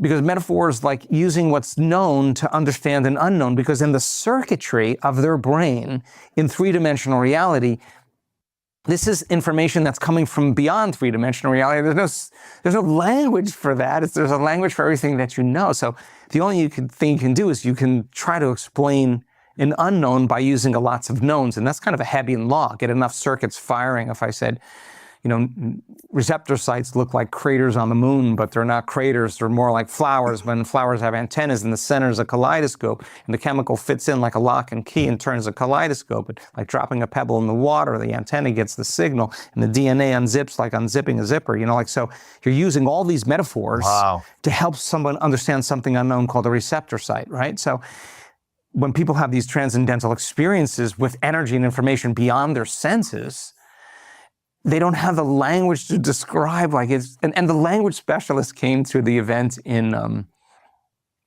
Jeff, he's such a great guy. He came to the event in Marco Island in September of last year, and he had a moment. He had a big moment. In fact, it was so big, he wanted to get on a Zoom call with me, and we were laughing so hard because he's a language specialist. He couldn't explain it. He did not have the language to explain what happened. So check the microbiome out. We started looking at the microbiome, and I'll stop here because I can go on. We look at the microbiome. Now, you know this. You're a health-minded guy. You want to change the microbiome? Okay. Stop eating sugar. Stop eating starch. No alcohol. Don't eat too late. Smoking. No smoking. Take your probiotics. All of that. And maybe in 6 months, you may see a few different, like a phylum of microbiomes changing. At the end of 7 days, there are such dramatic changes in the microbiome that our AI, our computers that have algorithms to predict diseases, say diseases like anxiety or cancer or PTSD. The machine learns when a person has PTSD, there's a very specific microbiome they have, very similar for cancer, very similar for PTSD. Okay, so you can predict more than 70, 80%, 90% when a person has a health condition by looking at their microbiome. At the end of 7 days, the AI, the machine learning couldn't predict the algorithm couldn't predict it at all. It couldn't tell if the person had the cancer any longer. And there were so many probiotic microorganisms that were upregulated for inflammation, to reduce cancer, for cancer response to treatment. 7 days? Wow. 7 days. And I said to one of our research team, well, what do you think it is? And one of the researchers said, I don't know. And the other researcher looked at me and he said, they're not the same person. If they were the same person, they'd have the same microbiome. And in 7 days, they're a different person, different microbiome. But the microbiomes that are being created, the competition for healthy microbiomes are squashing the microbiomes that control a lot of diabetes and inflammation and cancers. And so we showed this data to one of our neuroscientists on the team, and she was like, excuse me, like, she couldn't even compute how all of these changes would have such a dramatic effect on the microbiome. So I want to be very clear that, number one, I'm not saying this. I'm not saying that meditation somehow has an effect on the COVID virus or on cancer regulation. I'm not saying that. The data's saying that. And I keep telling the scientists, I can't believe this is the truth. I can't believe it. And when you see a scientist running a study, 5 times over and over again, I love it. Trying to disprove. They're changing their belief right in the moment. Like there's, a drug study at its best is about 25% effective, like 1 out of 4 people, 25%. We'll see some type of change. You'll see some type of change. And it's usually an intervention that takes place over a period of time. Our data is 75 to 100%. Wow. Their nervous system is manufacturing a pharmacy of chemicals that work better than any drug. And now, after all these years, I can sit back and say, you can't call this pseudoscience any longer. You can't call it pseudoscience. And I think when we have great testimonials, stories of transformation. I was just telling you before we started. Yeah. Every event I go to, somebody stands on the stage and blows my mind. Like we had 3 events, one in Basel, one in Barcelona, and then one in Cancun. At every event, someone stood on the stage and just told a story, and I was shaking my head. A tumor that's 9.5 inches in size on a kidney, that's metastasized all through his organs, causing his lungs to swell with fluid. Can't do the surgery. I mean, he's in rough shape. 8 months. 8 months. He never missed a day. He goes to the doctor. There's nothing there. Nothing there. Like, I don't know. Like, we have such great stories like that all the time. And blind people seeing like that, that's kind of weird. 5 people stepping out of a wheelchair, a 1 week-long event. I'm like mystified by that. Wow. So we have great evidence in human testimony. When someone stands on a stage and they're the 4-minute mile that broke through a certain level of consciousness or unconsciousness, somebody in the audience is invariably looking at them with the same health condition and going, she doesn't look vegan. She doesn't look very buffed. She doesn't look very young. She's not very stylish, but she healed herself. Wow. And what she's speaking is the truth. She is the example of truth. And in a moment, the consciousness of the collective changes because they become aware. Consciousness is awareness of a possibility that they were unaware of. Big footprint in consciousness in the field, and then evidence in 3-dimensional reality. Balance that with the evidence that we have that's overwhelming in the scientific studies that we can do, and I can go on for another 2 hours about all the studies. Evidence in science, in research, and evidence in human testimony, evidence is the loudest voice. And I think that's what changes consciousness. I think that's what changes a collective consciousness. So there is a field of intelligence that exists beyond our senses that we're unaware of. And that unifying field of energy, it makes up more of the universe than the physical universe you and I are living in. And so then can you teach a person to get beyond their senses, to get beyond their body, to get beyond all the people and objects and things and places in their environment, to stop trying to predict the future and stop emotionally revisiting the past and labor for the present moment and become pure consciousness. If you can teach people the right information and then set up the conditions in the environment for them to experience it, the first couple of days will be choppy because it takes an enormous amount for David to face Goliath. And you got to get right up against every one of those thoughts. There are the thoughts that are always slipping by people's awareness, that talk them out of possibility. And I think when people do that, they get in the habit of stopping to believe in themselves. They get in the habit of quitting. They get in the habit of absolving their effort and using some excuse to do that. 7-day immersion, where you go all in, you start early in the morning, you go late at night, is information transformation. It's information transformation. We build information transformation. Stand as it, walk as it, sit as it, lie down as it, become it.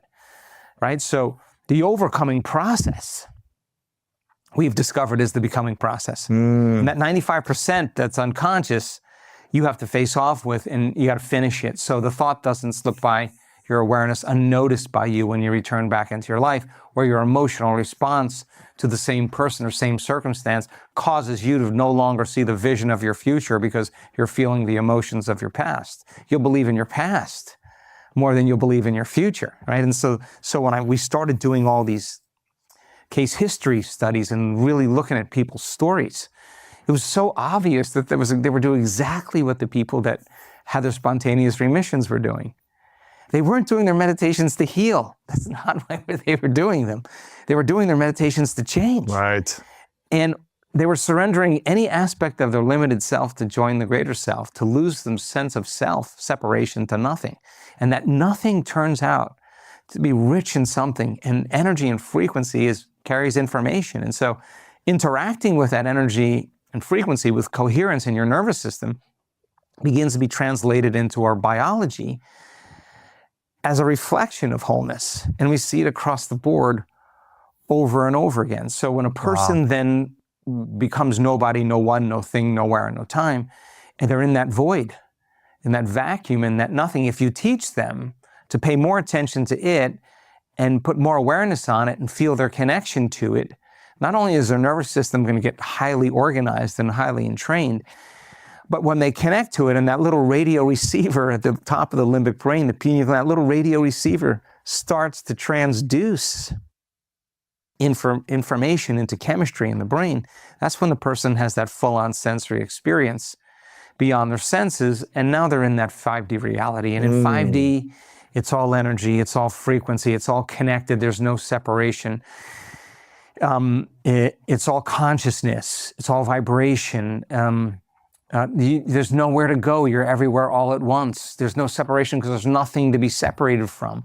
So training people over time with information to understand that when they get to the field, if they're going to create from the field instead of from matter, like if you're creating from matter to matter, it's just going to take you a long time. Right. But the idea then with brain and heart coherence, brain coherence, clear intention, electrical charge in the quantum field, send the signal out.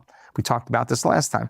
Elevated emotion, heart emotion, magnetic field, coherent heart, that's what draws the experience to you, right? If you create from the field instead of from matter, and it's not matter that's creating the field, it's the field that's creating matter, get as close to source as you can, get it close to singularity, to that 0 point field, oneness, wholeness, whatever you want to call that, and there's less separation between your consciousness and the consciousness of pure consciousness.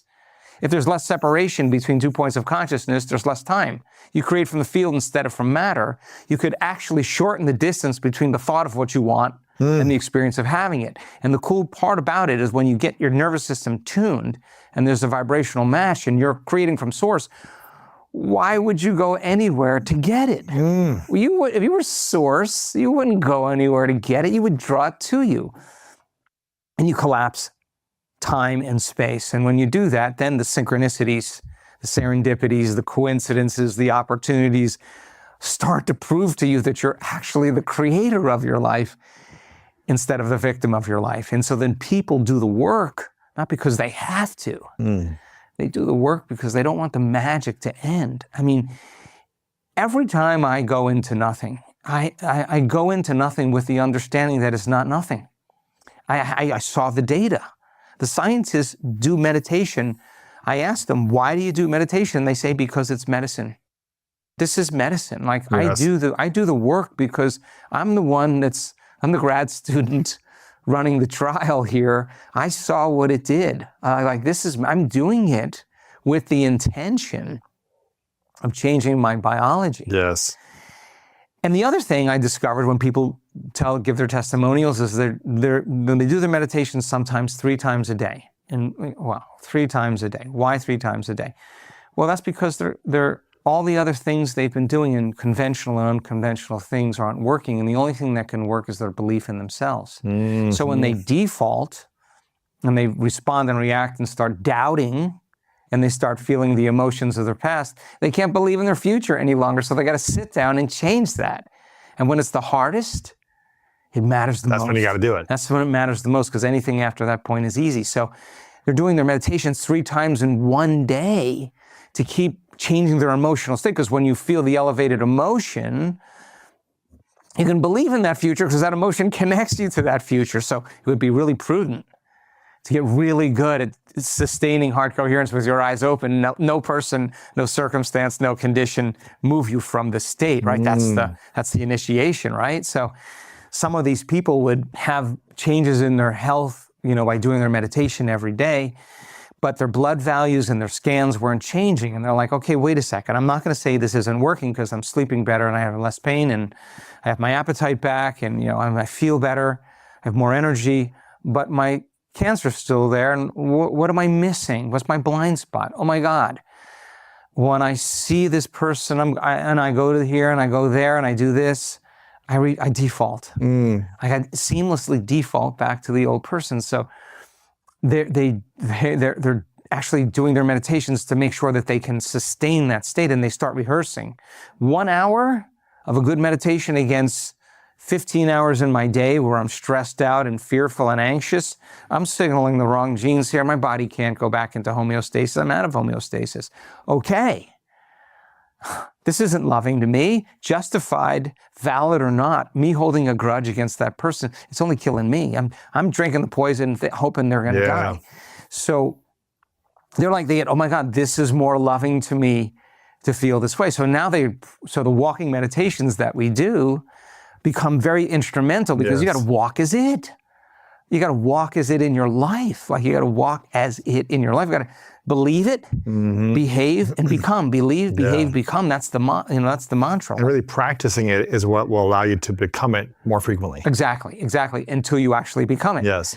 And so learning how to do it with your eyes open, and when you lose it, when nothing else is working, they would do their meditations to change their belief over and over again, and they had to make a decision to change their energy, to signal their body that they could believe. And the stronger the emotion, the more they remember the belief. And so we've uncovered a lot of little singular mysteries that add up to a bigger understanding about how to make this brain and heart of ours work better and to begin to become coherent brain, coherent heart. You got a Wi-Fi signal. You got a Wi-Fi signal, you can connect to energy, you can connect to information. Dissonance, incoherence in the brain, incoherence in the you got no signal. You got static on the wire. You got nothing. You can't connect. Yes. So getting people into this state where they get their nervous system regulating back into order causes them to begin to become more open to that invisible field of energy where nothing's local in space and time. It's all energy, it's all frequency. And if you're able to share a little bit, kind of, when I went to your event, you had this up on, something similar like this up on the board at one point when you were teaching. And this is in one of your books as well. It's going from thought to energy to matter. And can you explain a little bit more about what this is? I'm going to have it up on the screen for people to see it when you're talking about it, but there's different frequencies. Yeah, I read a physics book where this physics professor was talking about the fertile void, the vacuum energy. And he said that the vacuum energy, number one, the void was pure consciousness. I remember reading that and throwing the book down and saying, what is pure consciousness? I had to really think about it. Pure consciousness is a consciousness that is conscious of everybody, everyone, everything, everywhere, and every time, past, present, and future. So this is that kind of unified field, this universal mind. And at the top is a straight line, and that straight line represents a frequency that is absolute speed, the fastest frequency, and absolute rest in a non-vibrating state, right? Zero vibration. Zero vibration, so fast. The wave is so fast that the point of absolute speed and point of absolute rest merge. And now you're everywhere all at once. You can't go anywhere because you're everywhere, right? So it's a kind of a crazy concept, okay? He said it was pure consciousness, and he said in it lies all potential realities in their non-manifest, immaterial, intangible form. And he said in order for matter to appear in this void, in this vacuum, a vibratory sensation must be set into motion in the void. And what's a vibration in the quantum? A thought. It's a disturbance, right? All right, so look at that flat line. If you start lowering frequencies down, you keep lowering frequencies down, you keep lowering frequencies down, you get to the lowest frequency down here, and that lowest frequency down here at the very bottom is called matter. The slowest frequency that we perceive with our senses. So every single person Every soul has come from source, from singularity, from oneness, from wholeness, and we descended all the way down into density, into three-dimensional reality, fooled by our senses that this is the only reality there is. And so much of our attention is on our bodies, on the people in our life, on the things we own and the places we live, the places we need to be, the places we need to go, and time itself, that we create this identity that's identifying with three-dimensional reality, and we have no awareness of where we've come from. Throw in the hormones of stress and activate the senses, and now you're really your body, now you're really your environment, that's where all your attention is, you're really obsessed with time, and now you got to play by the rules of Newtonian physics, and now everything is predictable, everything is known, everything you got to plan to make happen in three-dimensional reality. So then vibration, think of a pendulum. Take a pendulum, you got that point at the top, and swing a pendulum, and anything that vibrates, anything that oscillates, moves between 2 points of rest, 2 poles. And at the point where it goes at one point and it stops, that is the point of absolute rest, that is no time. At the point where it's at the very bottom, right from the point, right straight down, perpendicular, vertical, that point right there is when it's moving at its absolute speed. Then it's got to go uphill, and then it stops, and now you're at a point of absolute rest. So this oscillation that's created is called a frequency, right? And if you were to measure that mathematically, it's a sine wave. And at the very top of, say, the sine wave, the peak, that's the point of absolute rest. As it moves down and it's moving down, that right in the middle is the point of absolute speed, and then it goes to the point of absolute rest. Now, absolute rest is no time. Source energy, there's no space and there's no time. There's no separation. So then the slowest frequency then, in that point where it starts oscillating, you can see the slower frequencies are touching source a lot less. As the frequencies get faster, as the points of absolute speed and the points of absolute rest get closer and closer together, you're touching source more because you're touching no time more. Interesting. So now you feel more whole, you feel more love, you feel more freedom, you feel more faster frequencies, more bliss, more wholeness, because there's less separation. Interesting. So now the fastest frequencies, Planck constant, the frequency is so fast, take a centimeter of this frequency, and there's enough energy to create the entire universe. Wow. That's how much energy is in there, okay? Wow. So you get to a point where the points of absolute speed and the points of absolute rest merge. That point, that non-vibratory state, has an infinite number of potentials, an enormous amount of power. It is the source of everything physical and material, right? So then energy slows down, and as it slows down, it has its own characteristics, and it reaches a point where it can no longer be whole. When it reaches a point where it no longer can be whole, it divides, it separates, it bursts, and now you have light and photons and electrons and positive charge and negative charge and past and future and sound, and the frequency slows all the way down into density, right? So then our job then is to take all of our attention off our body, off our environment and time, and really move to a place where we're conscious of nothing but you as an awareness. And when you do that, that point of where you become pure consciousness is the door to the quantum field. Wow. That's where we start interacting with different energies and frequencies. So we use this model to help people understand that the closer you get to source, if you're vibrating at this frequency as pure consciousness and you're creating from here, there's less separation between you as your individual consciousness and oneness. If there's less separation between 2 points of consciousness and you're creating from the field, it should appear in three-dimensional reality in a shorter amount of time. Down here, there's a lot of separation. It's just going to take you a long time to create what you want, right? So getting beyond yourself and becoming pure consciousness, there's a whole unlearning process that has to go on. Why? Because we're still programmed to believe when we're in that void or in that vacuum, in that nothing, in the emptiness, we actually believe there's Louis or Joe Dispenza, I'm here, and then there's the vacuum and the void here, and you still believe you're separate. And that is a whole unlearning process that has to go on to realize that you're a thought, you're an awareness there. And in that state, if you're truly there, aware of nothing but you, And if you're creating from that place, your thought actually produces a frequency. And if you can feel the frequency of the thought, in other words, the thought of your abundance in the 5D reality produces the feeling of abundance, Yes. of worthiness. Your thought of your wealth in 3-dimensional reality produces the feeling of lack of not having it. So when we create from the field, we have to create from the state where we feel the feeling of the event before it occurs. In the quantum, you have to feel it first to experience it in 3-dimensional reality. So change the information in the field, you change the hologram. This is all a hologram. You're going to change the projection in 3-dimensional reality. So we teach people how to practice with brain and heart coherence to change more information in the field, keep changing the information in the field, get closer and closer to source. This is the greater mind. You don't have to worry about when it's going to happen or how it's going to happen or try to predict it. It's none of your business. Right. And you already feel good too. Yeah, you're creating from wholeness. Right. You're creating from wholeness instead of from lack.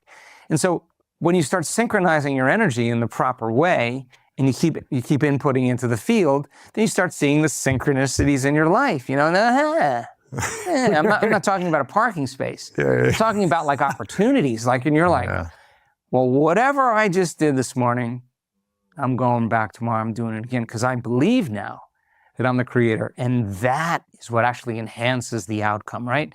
So people in this work, they do the work because they don't want the magic to end. Right? Experimenting, creating from the field instead of from matter to shorten the distance, the time between the thought of what you want and the experience of having it when we create from the field instead of from matter. And so you got to get to the field first. And you got to get to the field, and you can't go as a somebody. Yeah. You got to go as a nobody. And I think I've labored for years to get people to get beyond themselves. And that's the work. You know, that's really the work. I always love when you come on because I can just sit here and watch and listen for hours. And I think what you just shared right there is going to be extremely helpful for people. You know, we're going to have this up while you were sharing for them to visually understand this, because I think it can get complex trying to conceptualize these things. Again, you said we need metaphors to explain these things so people can start to feel and understand and say, okay, well, maybe I could get there. When we're in so much stress, so much of feelings of lack, so much feeling of anxiety, confusion, overwhelm, not enoughness, and a deep sense of insecurity and self-doubt. It feels like it can be almost impossible to start even thinking about these things, let alone spending 5 minutes trying to meditate, let alone starting to believe in a potential future. And so I appreciate the way you explaining it and showing visually kind of like, okay, There's a caveat to that too. Yes. The caveat is you got to pass through the valley of the shadow of darkness. Because every one of those lower frequencies is carrying information. Every one of those emotions have memories. Loss, pain, victimization, suffering. Some people stop and they say, oh, it's too much. It's too much. I feel this suffering because of my childhood, because of my past. And that's where they stay. So the job then, when you become nobody, no one, no thing, nowhere, no time, is you got to go like, is there anything beyond this guilt? I've been feeling this feeling so long, suffering, I didn't even know I just was suffering. It's just how I always feel. It's all I knew. So you got to pass through those different emotions. You got to go through one by one. And listen, it's so important because when you're not reaching for your cell phone, and you're not turning on your computer or the TV to watch the game or going shopping or calling a friend, you sit with yourself, right? And I want everybody to come up against themselves. I mean, if not now, when? It's true. If it was easy, everybody would be doing it. And yet, the logjam somehow has been removed. And now we're seeing people, my staff just showed me yesterday, we have well over 800 different testimonials. Those are just the ones that people are willing to give. I mean, I get stopped in the elevator all the time. I get texts all the time of people healing. The ones that are willing to do the testimonials, we have over 800 testimonials. You know, it was once, it's an incident, it's twice, it's a coincidence, 3 times, I don't know.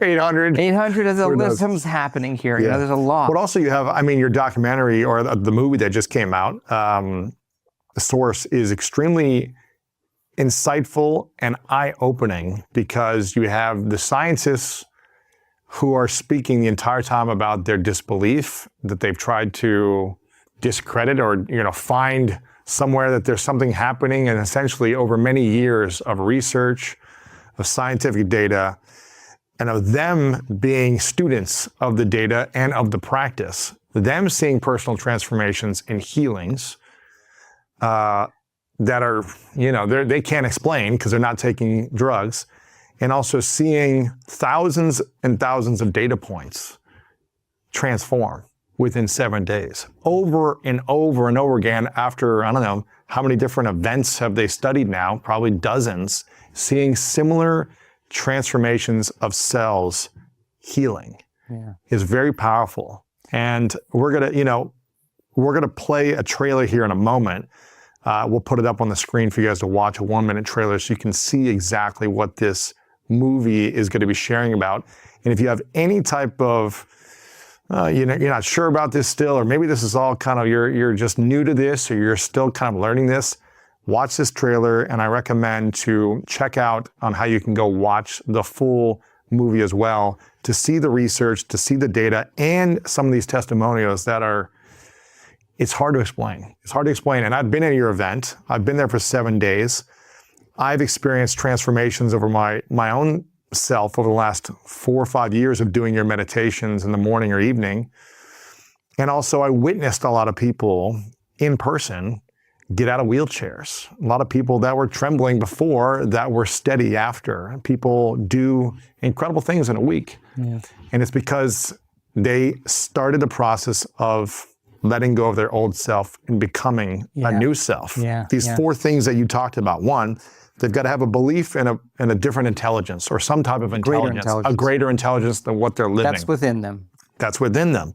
The second thing I think you said is, and they've got to get beyond the senses, know that there's power beyond their senses right now. Yeah, because the field you can't see. You can't see it. Yeah. Then they started to change their behavior. They changed they broke the habit of being themselves. Yes. Their thoughts, behaviors, and emotional states. Yes.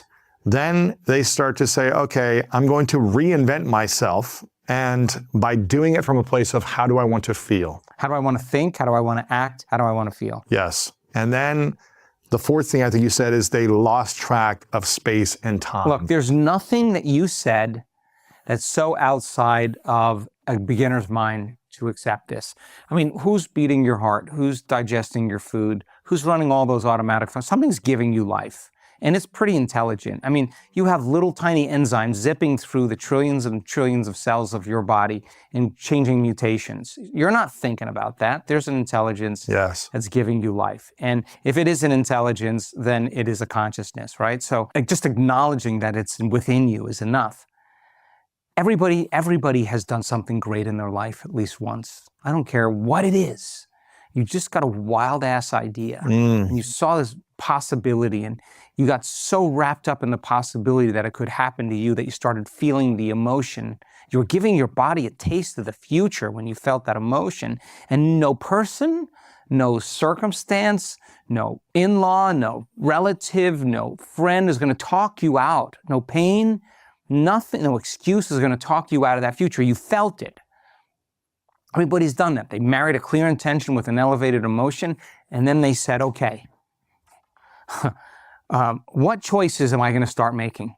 I'm going to write them down. What things am I going to start doing? What are my goals? What are my experiences I want? And every goal you wrote down, you thought, oh my God, it's going to feel like this. You got really clear, and you just kept reviewing all the things you needed to do, right? And how you had to choose, and how you wanted to think, and what you did want to believe. And you took time to keeping it alive, right? And it's so much easier to forget it than to remember. So you got to revisit it over and over again. And then we all did this. I'm too tired. I'll start tomorrow. I don't feel good. That's not going to be in my wheelhouse. That's me not changing and me not choosing. Okay, so what choices am I going to stop making? I'm going to get off the couch. I'm not going to scroll for an hour. I'm going to get out of bed early. These are things I'm going to not sleep in. I'm not going to do this, whatever it is. What things am I going to stop doing? What habits am I going to break? Okay, I can't keep doing the same thing. I got to do different things. What experiences am I going to stay away from with certain people in certain parts of my life? I'm just not going to, I don't want to go there. Like, I need to disconnect from those experiences. And what feelings are going to bring me to a lower denominator that's going to cause me to feel like my old self and not believe in my future. And we did this, everybody's done it. And then you stick with it and you're believing in it and your energy's changed and you're excited. Nobody knows what's up with you, but you're excited about something. And it's like your little private little creation that you're nurturing. And then when you start seeing the things change and it's working, right? And then you start taking your foot off the gas a little bit. And now you start believing a little bit more and you ease up. And when it happens, you feel more whole and you feel more joyful and you feel more giving and more loving and more present and more patient. That's the side effect of us, reaching that vision of our future. And if your vision is to be wealthy, if your vision is to be in love, if your vision is to be, I don't know, whatever it is, to have a mystical experience, and you're here, I tell my kids this from the time they were little, you cannot be wealthy if you want to be wealthy if you're this person. You're going to have to do a lot of changing to arrive there. You can't be that person. If you want to be healthy and you're not healthy, or you're out of shape, or you're overweight or underweight or whatever it is, if you want to arrive at that goal, you're going to have to make a lot of different choices, do a lot of different things, create a lot of different experiences, and feel very differently than when you started. Yes. And when you finally change, we're going to arrive right at that vision. So we were talking to the language specialists. We had 15 scientists in San Diego a couple months ago, and all of the people that are deeply engaged in it. And I want to make this really practical for people. There's personality and personal reality. Change your personality, change your personal reality. Meditation means to become familiar with. Become familiar with the old self. Know thyself so well that you don't go there any longer. But become familiar with a new self. Fire and wire new thoughts. Fire and wire new behaviors. Create new chemicals and feelings and get familiar with that. That's crossing the river of change. Yeah, there's a biological death, but that's leaving behind the old, right? People do that, and some people change in 13 months. They heal in 13 months. They heal in 8 months. They heal in 4 months. But along the way, they get signals. For me, with my own injury, that first time I felt my toes again, I was just like, man, that's it. I was like a dog on the bone. I knew it. That's the process. You evolve your experience and you start practicing paying more attention to nothing with that frequency, that non-local. I mean, how do you explain the quantum? Take away everything physical and material. Take away all the objects, bodies, the people, the things, the places, the earth, the moon, the planets, the moons from the planets, the light from the planets, the sun, the light from the sun, the stars, the light from the stars, the galaxies. Take away everything material and physical. You're left with a vacuum, a void. And it just turns out that vacuum and void, there's an enormous amount of information, an enormous amount of energy. And if the atom is 99.9999999% nothing and information, and you're made of atoms, then I'm missing out on a lot of you, and all I'm doing is capturing a symbol that my brain is wired to perceive. I mean, the brain has been shaped and molded over generations untold to live in survival. And when you're in survival, the only thing you're putting your attention is on the material world, because those hormones cause us to become materialists. So you keep narrowing your focus on the predator, on the danger, and you're looking for food, and the brain is going to be sculpted and molded over thousands and thousands of years to just perceive the frequency of light that's bouncing off the most stable form of energy, the slowest frequency that we perceive with our senses, that fool us into the illusion of separation. Well, the quantum field, there could be no physical world without the quantum. In other words, it's not this field the matter that's emitting a field. It's the field that's actually lowering its frequency and creating matter. So if your body is 99.9999% energy and frequency and information actually outlives matter, then there's a whole unknown self that we have to become aware of. Wow. And there's an enormous amount of possibilities that exist in that field that we would never, ever, ever be become aware of it unless we had a new experience. And every new experience causes us to think about possibilities we would have never thought before until we had that experience. Yes. And that's when it gets super exciting. So people come to our work for health. Yes, it's important because they have the lack of it. People come for success and wealth because they have the lack of it. People come because they want to have a mystical experience because they lack of it, because they want love in their life because they have the lack of it. They come for all those reasons in the beginning, but what we discovered is that they're really coming for wholeness. And, it's really hard to want when you're whole. And, I discovered that when people are really whole and they're happy with themselves, they're happy with others. And when they love themselves, they love others. And when they're grateful for what they've accomplished, they're grateful with others. If they're angry with themselves, they're angry with others. If they hate themselves, they hate others. If they judge themselves, they judge others. Yeah, it's the way it is. So we see an emergent consciousness at the end of 7 days. We had 90 different countries at the last event, Wow. From all over the world. And all over the world, people come together at the end of 7 days. There's an emergent community. There's a emergence that takes place, like the school of fish, like the flock of birds, Yes. behave the same way collectively. And what happens is there's an emergent consciousness, and it's being reflected in people's biology in 7 days. And it's not one person, it's not two people, it's the majority of the collective, and collective networks of observers determine reality. And it's not the number of people. So true. It's not the amount of energy. You can have entropic energy. It really is the most coherent signal. Get people with brain and heart coherence. I said in Switzerland just a couple weeks ago, over 8,000 people at that event. I said, where else in the world would you see 8,000 people, the same place at the same time, meditating on the same thing? Get a collective in that kind of coherent state. They're actually altering the field right in the present moment. There's energy for miracles. We see them all the time. There's energy for healing. We see it all the time. There's energy for the mystical. We see it all the time. And because the collective, it's in their consciousness. And you can't have consciousness without energy. You can't have a thought without frequency. So the collective consciousness coming together is creating an alteration in possibilities. Get people sitting next to each other and their hearts go into coherence, into order, and their field that's being emitted meters wide is interfering with the person next to them, and it starts to synchronize. And when waves come together, they start building, they interfere, and they produce bigger amplitudes. Higher the amplitude, the higher the energy. Yes.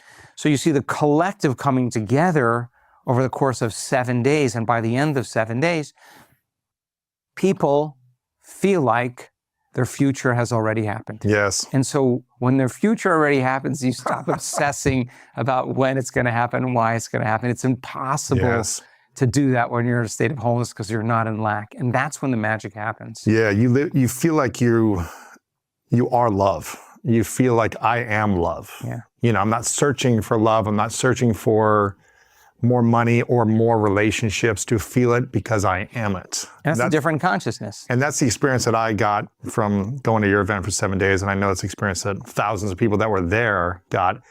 And there were so many mystical moments for myself and Martha, but so many others that were sharing. It was mind-blowing. And there's a few things, I could have you talk for hours, but I want to be mindful of your time because we could go on about so many different things.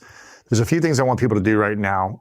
Number one, I want them to watch your movie. We'll have it linked up, but where you can go and watch it in the description below. So go watch that because it's going to give you more data, research, science from the scientists who've been studying these practices.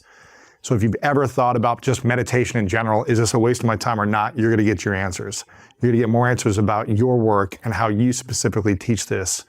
So that's the first thing. Second thing, download one of your meditations. I love the morning and evening meditation. They're very easy to get started with. They're about 15, 17 minutes. There's an explanation before of what you're going to learn and how you should tap into it.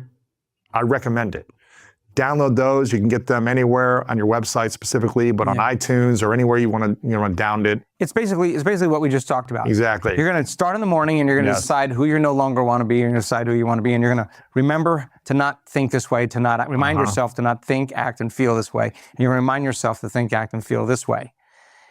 And then at the end of the day, you're going to ask yourself, how did I do? You gotta reflect. How did I do? Where did I fall from grace? When did I go unconscious? When did I get angry? Oh, another shot. Tomorrow's another day. I want it. I want to be in that same circumstance where I behave differently, where I react emotionally differently. That thought kept coming up. I'm going to finish the thought in the meditation, and the rest of my day, I'm not going to allow that thought to slip by my awareness unchecked. I'm going to catch every voice, every thought. So it's a great way to do what we just did. The 20 minute, that's probably one of the most popular meditations because it's easy.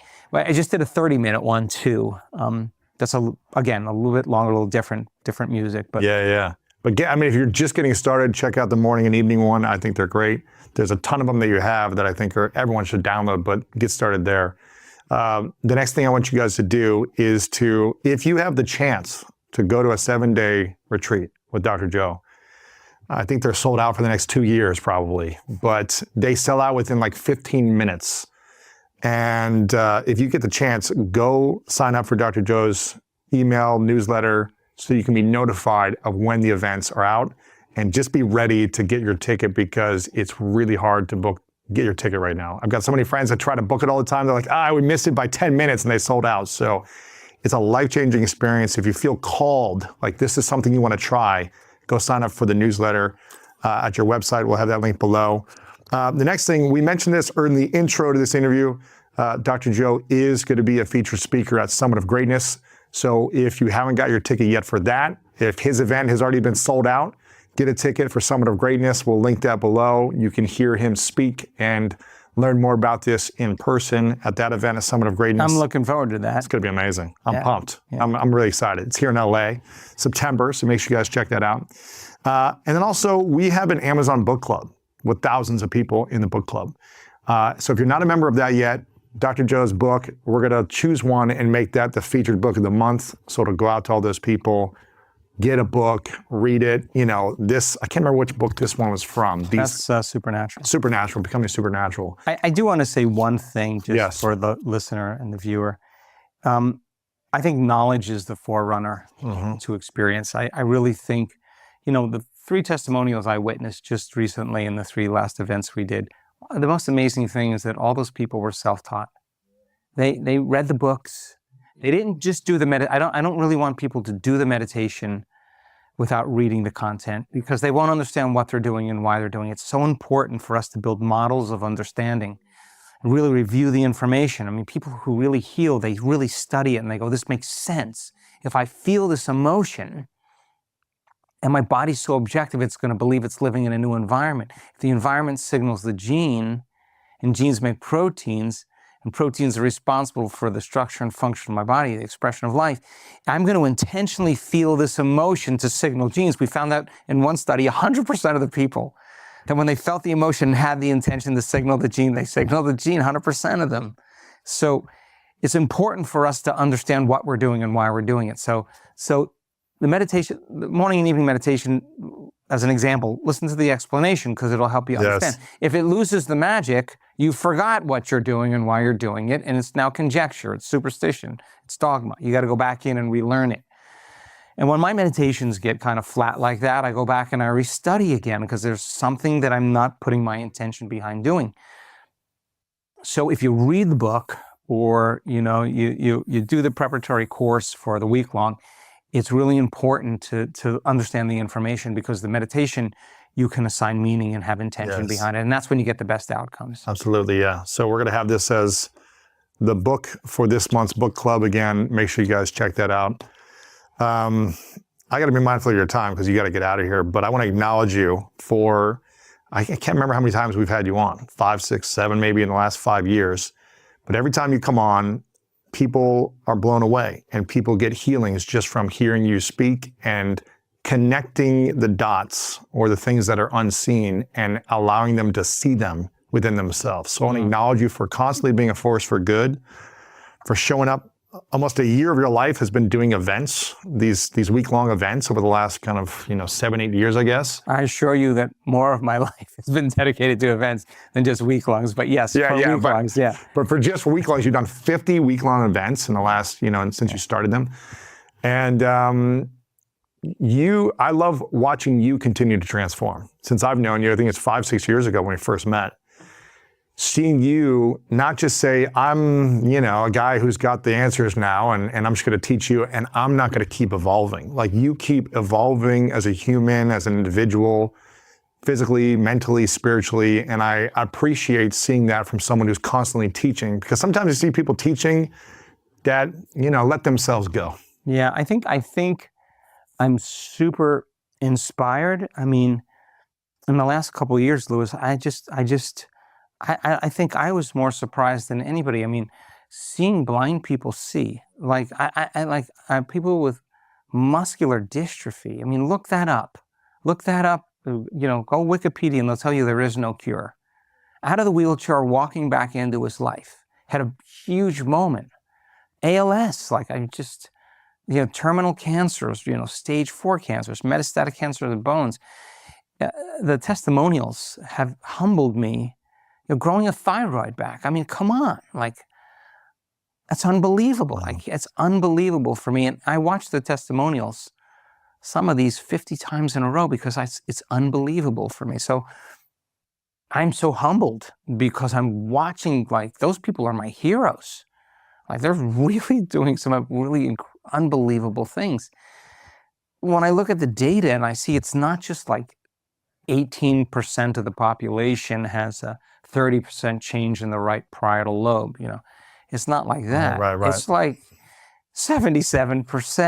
84%, 100% of the population. The probability that it could happen to you and I Crazy. is really, really high. So when I see the data, I keep saying to the scientists, I can't believe this is the truth. I just can't believe it's the truth. So I'm changing and learning because I don't know what, I can't say it doesn't work any longer. I'm super open to whatever the next level is. What is the next level? I don't know. We're doing now, we saw that intention can manufacture chemicals in the autonomic nervous system intentionally. So we've spent the last few months intentionally creating the molecules that are released from a part of the brain that create mystical experiences, very profound, like DMT and those derivatives. And people have had some very big moments without any exogenous, without ever taking anything outside. All internal. Yeah, now I'm clear that the autonomic nervous system, give it the right intent, and the intent is translated as information. You don't have to know how to make Serpin A5. You don't have to know how to make dimethyltryptamine. Wow. The autonomic nervous system is it's our servant, right? Open the door between the conscious mind and the subconscious mind, plant the seed, keep doing it, and sooner or later your biology will change. So every new experiment we have, we sit down and we go, oh my God, let's think about a way to do this with another molecule.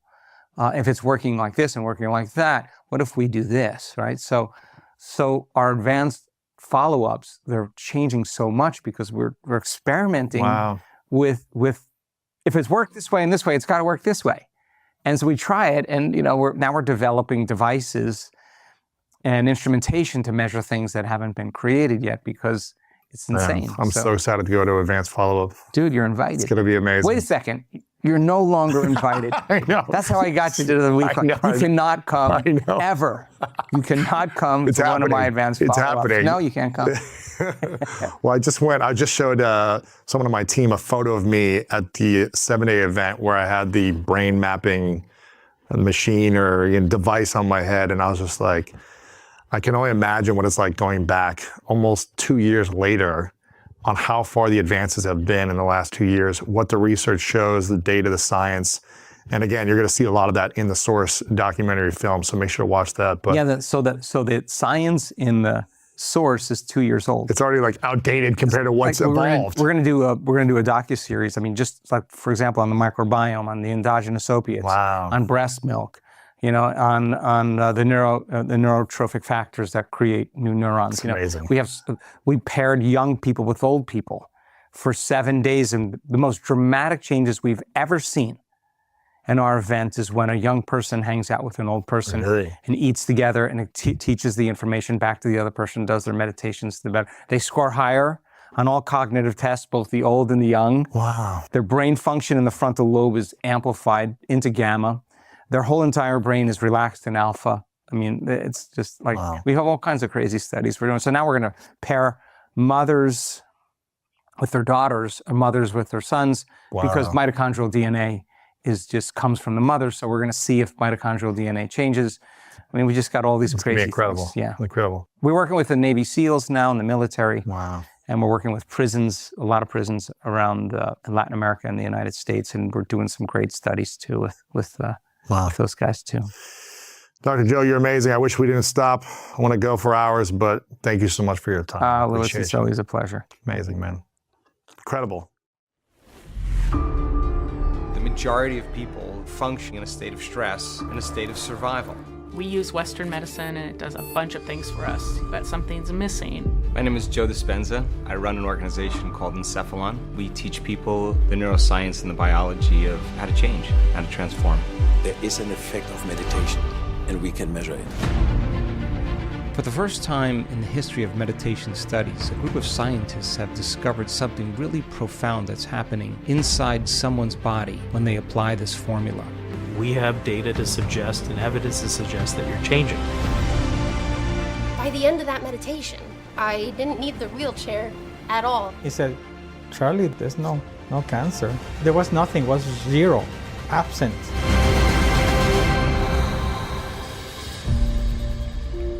We have just scratched the surface. This is just the beginning to understanding our human potential. In order for us to find love, a part of us must die. Ooh, Or wait. anything- Why do we need to die to find love, or part of us? Because anything that's not love in us must die. Oh. And that's the difference between knowing the path and walking the path, right? So one of the things that we